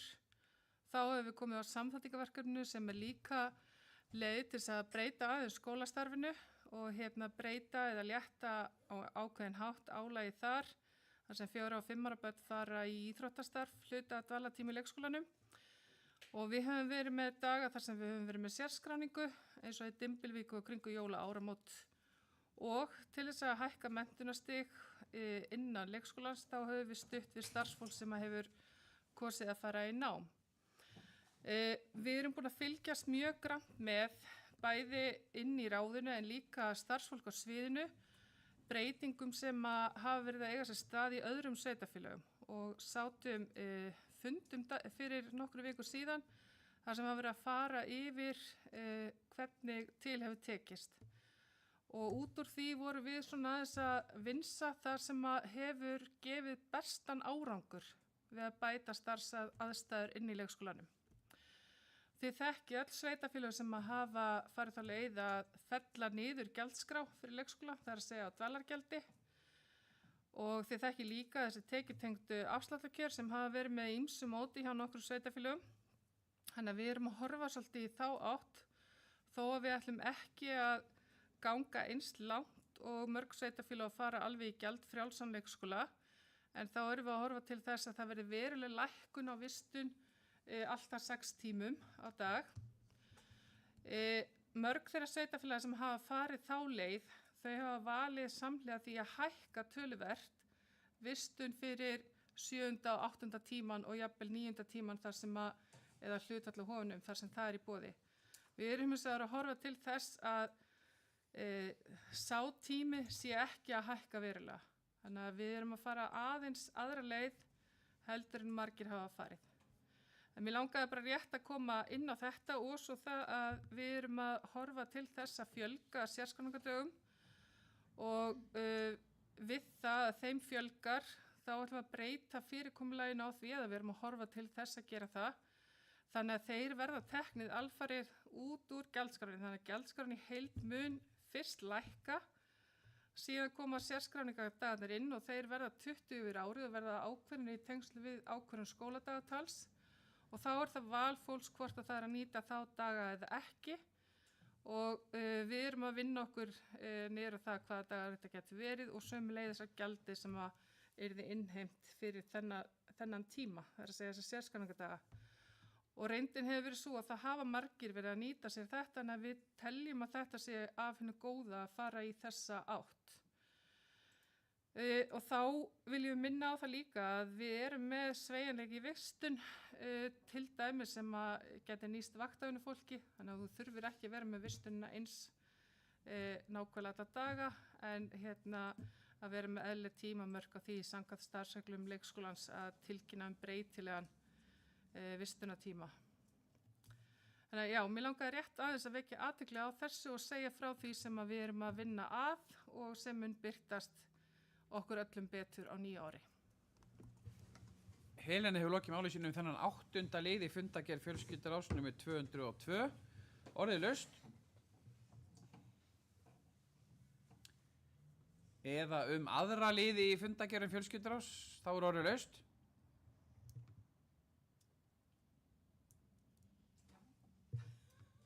Helena hefur beðið orðið, gjörðu svo vel Helena. Forseti, það síðasta máli sem að mér langar til að koma aðeins inn á. Það bara fyrst og fremst að vekja athygli ykkar kjörinna fulltrúa á því að, já, í fundagerð 203, mál nr. 7, sem íslenska æskulýðsrannsóknin. Og ég vil hvetja ykkur eindregið til þess að kynna ykkur niðurstöður hennar fyrir sveitarfélagið heild, en það lágu jafnframt til grundvallar inn í fjölskylduráði niðurstöðurnar á landsvísu sem og fyrir Borgarholtsskóla. Og það eru tækifæri þarna inni sem að við þurfum að hafa bak við eyra sem kjörnir fulltrúar, af því að við höfum ýmiss konar, við höfum vald og við höfum ýmiss konar stjórntæki sem við getum nota til að koma málum til betri vegar þar sem að kannski eru tækifæri til. Heilt yfir þá finnst mér við standa bara ágætlega í æskulýðsrannsókninni íslensku. En það eru tækifæri til bætinga til að mynda þegar kemur að hreyfingu barna og ungmenna og þar erum við ýmist eða undir meðaltali landsþings eða landshlutans utan Norðþings. 5. bekkur sem var 5. bekkur á síðasta skólaári þó ákveðin undantekning þar á, en þau hreyfðu sig meira heldur en börn á samanburðarsvæðinu gerðu. Síðan þegar kemur að bara skipulögðu íþróttastarfi, hvort sem það hópastarf eða einstaklingsíþróttir, að þar eru 5., 9. og 10. bekkur almennt með betri þáttöku heldur en aðrir árgangar og heldur en sömu árgangar á samanburðarsvæðunum, en hinir árgangarnir þá 4., 7. og 8. þeir standa lakar eða hallari fæti heldur en börn og ungmenni á samanburðarsvæðunum.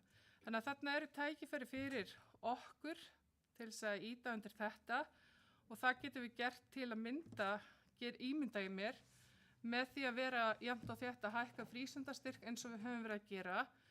En við höfum sömuleiðis samningana sem við erum að gera við íþróttafélögin á svæðinu og sem geta stutt við þetta. Að í gegnum þá að finna leiðir til þess að laða börnin að og til þess að halda þeim lengur í skipulegu íþróttastarfi. Líðan í skóla, það atriði sem að skiptir mjög miklu máli að mínu mati hafandi starfa sem kennari, að börnum líði almennt vel í skólanum og hjá okkur í 7. til 10. bekk þá líðan almennt betri heldur en á samanburðarsvæðunum ef 7. bekkur undanskilinn. Svo áhugavert líka að skoða og fyrir okkur sem að svöruðum samsvarandi könnunum fyrir svona, ég veit ekki hvað ég að segja mörgum áratugum, 30, 40, næstu því. 30, 40 árum, ekki 30, 40 áratugum. Þar sem að reykingar voru oft mjög miklar hjá börnum og unglingum á þessum aldri.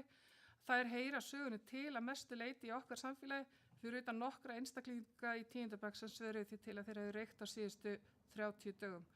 En þeir eru bara á sama stað og í rauninni einstaklingar í 10. bekk á landinu öllu. Það líka jákvætt að notkun nikótínpúða, hún lítil sem engin eða nánast engin í 9. til 10. bekk í samfélaginu okkar og við stöndum þar betur heldur en á landinu öllu. En það hins vegar áhyggjuefni notkun nemenda í 7. bekk og 9. til 10. bekk á rafrettum. En báðir þessir hópar, 7. bekkur og 9. og 10. bekkur, eru vel yfir samanburðarsvæðum á landinu öllu og á Norðurlandi eystra utan Norðþings. Þannig að enn og aftur, kynnið ykkur vel þessa skýrslu og hafa henni í huga á næsta ári þegar við erum að starfa þeim verkefnum sem að reka inn á borð okkar og höfum frumkvæða verkefnum þar sem við getum stutt við forvarnir af ýmsu tagi eða leitt komið þessu til betri vegar. Og við þurfum líka kannski að velta fyrir okkur hvort að við þurfum með einhverjum hætti að styðja almennt betur við foreldra í foreldrahlutverkinu. Því að það kemur líka fram að börnin okkar koma svolítið þreytt í skólan, þau eru mikið að nýta samfélagsmiðla og svo framvegis. Og tíminn sem þau verja í samfélagsmiðla, hann eykst með hækkandi aldri og miðlunum fjölgar líka. Þannig að við þurfum líka að velta þessu fyrir okkur, hvernig getum við stutt við foreldra þarna þannig að þeir séu betri í stakk búnir til þess að styðja við börnin sín og hjálpa þeim að stýra þessari notkun. Helena hefur lokið máli sínu með leyfi varaforseta.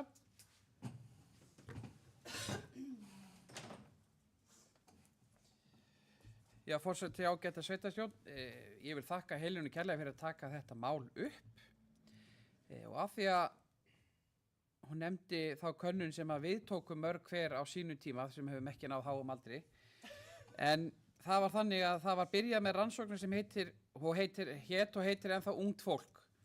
Það er semst að búið að rannsóknir og greining búin að standa fyrir rannsókn alveg síðan 1991-2 er búið að rannsaka hægi ungs fólk, spyrja ótal spurningum og svo framvegis og íslenska æskulýðsrannsóknin er ekki gömul, svo eigum við skólapúlsinn, þannig að við eigum ansi mörg mælitæki eins og Helena bendi réttilega á til þess að rýna í og skoða hvar við getum gert betur. Því að já, árið 1996, þegar ég útskrifast úr grunnskóla, þá svöruðu 42% nemenda, 42% að þeir hefðu reykt sígarettu einhvern tíma síðastliðna 30 daga. Sú tala í dag er komin undir 2% og það er einhver ástæða fyrir því.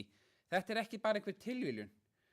Þetta hafa markvisst farið í þetta, muni eftir auglýsingum þar sem einhver er sleikja öskubakka og svo framvegis. Það farið í markvissar aðgerðir til að draga úr því að úlingar, þá í 9. og 10. bekk, færu í frímínútum bak við húshornið á Óskarsveg og fóru að reykja. Þetta bara þekkist varla í dag, hér sem annars staðar, að því við notuðum gögnin. Við notum upplýsingarnar til þess að framkvæma síðan til þess að ná einhverjum árangri til þess að laga það niðurstöður. Og ég ætla að taka undir áskorun Helenu, svona þegar vinnuminna vegna er ég búin að liggja yfir þessu síðastlanir vikur og það öllum þessum rannsóknum. Ég ætla að skora á kjörna fulltrúa alla einmitt að rýna svolítið í þessa niðurstöður. Af því ég veit það hefur verið gert síðastliðin ár að rýna mjög í þessa niðurstöður inn í hvað heitir ráðuneyti í dag? Mennta- og barnamálaráðuneyti. Og kannski heitir það ekki næstu viku, verður kannski búið að breyta því. Þar er farið að nota meira þessar rannsóknir til að taka ákvarðanir hitt og þetta, einmitt eins og Helena benti á, af því að hér er valdið til þess að ákvarðanir hvernig á að nota peningana. Þannig að ég ætla að skora á kjörna fulltrúa og raunni bara alla sem fara svolítið með svona valdið, hvort þau eru kjörni fulltrúar eða í fyrirtækjum, svona aðeins að skoða það hvernig við ráðstöfum peningum okkar fyrir börn og ungmenni. Og orðið laust. Þennan lið númer 7 eða aðra liði í fundargerðum fjölskylduráðs, þá er orðið laust.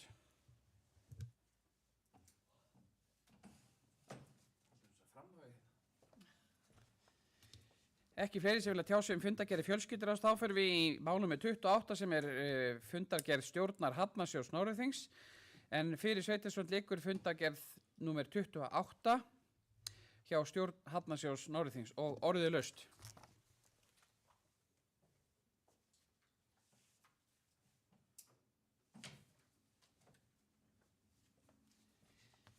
Enginn sem vil tjá sig það, þá er hún framlögð og við förum að lokum á þessum fundi í fundargerð stjórnar Orkuveitu Húsavíkur með 261. Orðið laust þá fundargerð.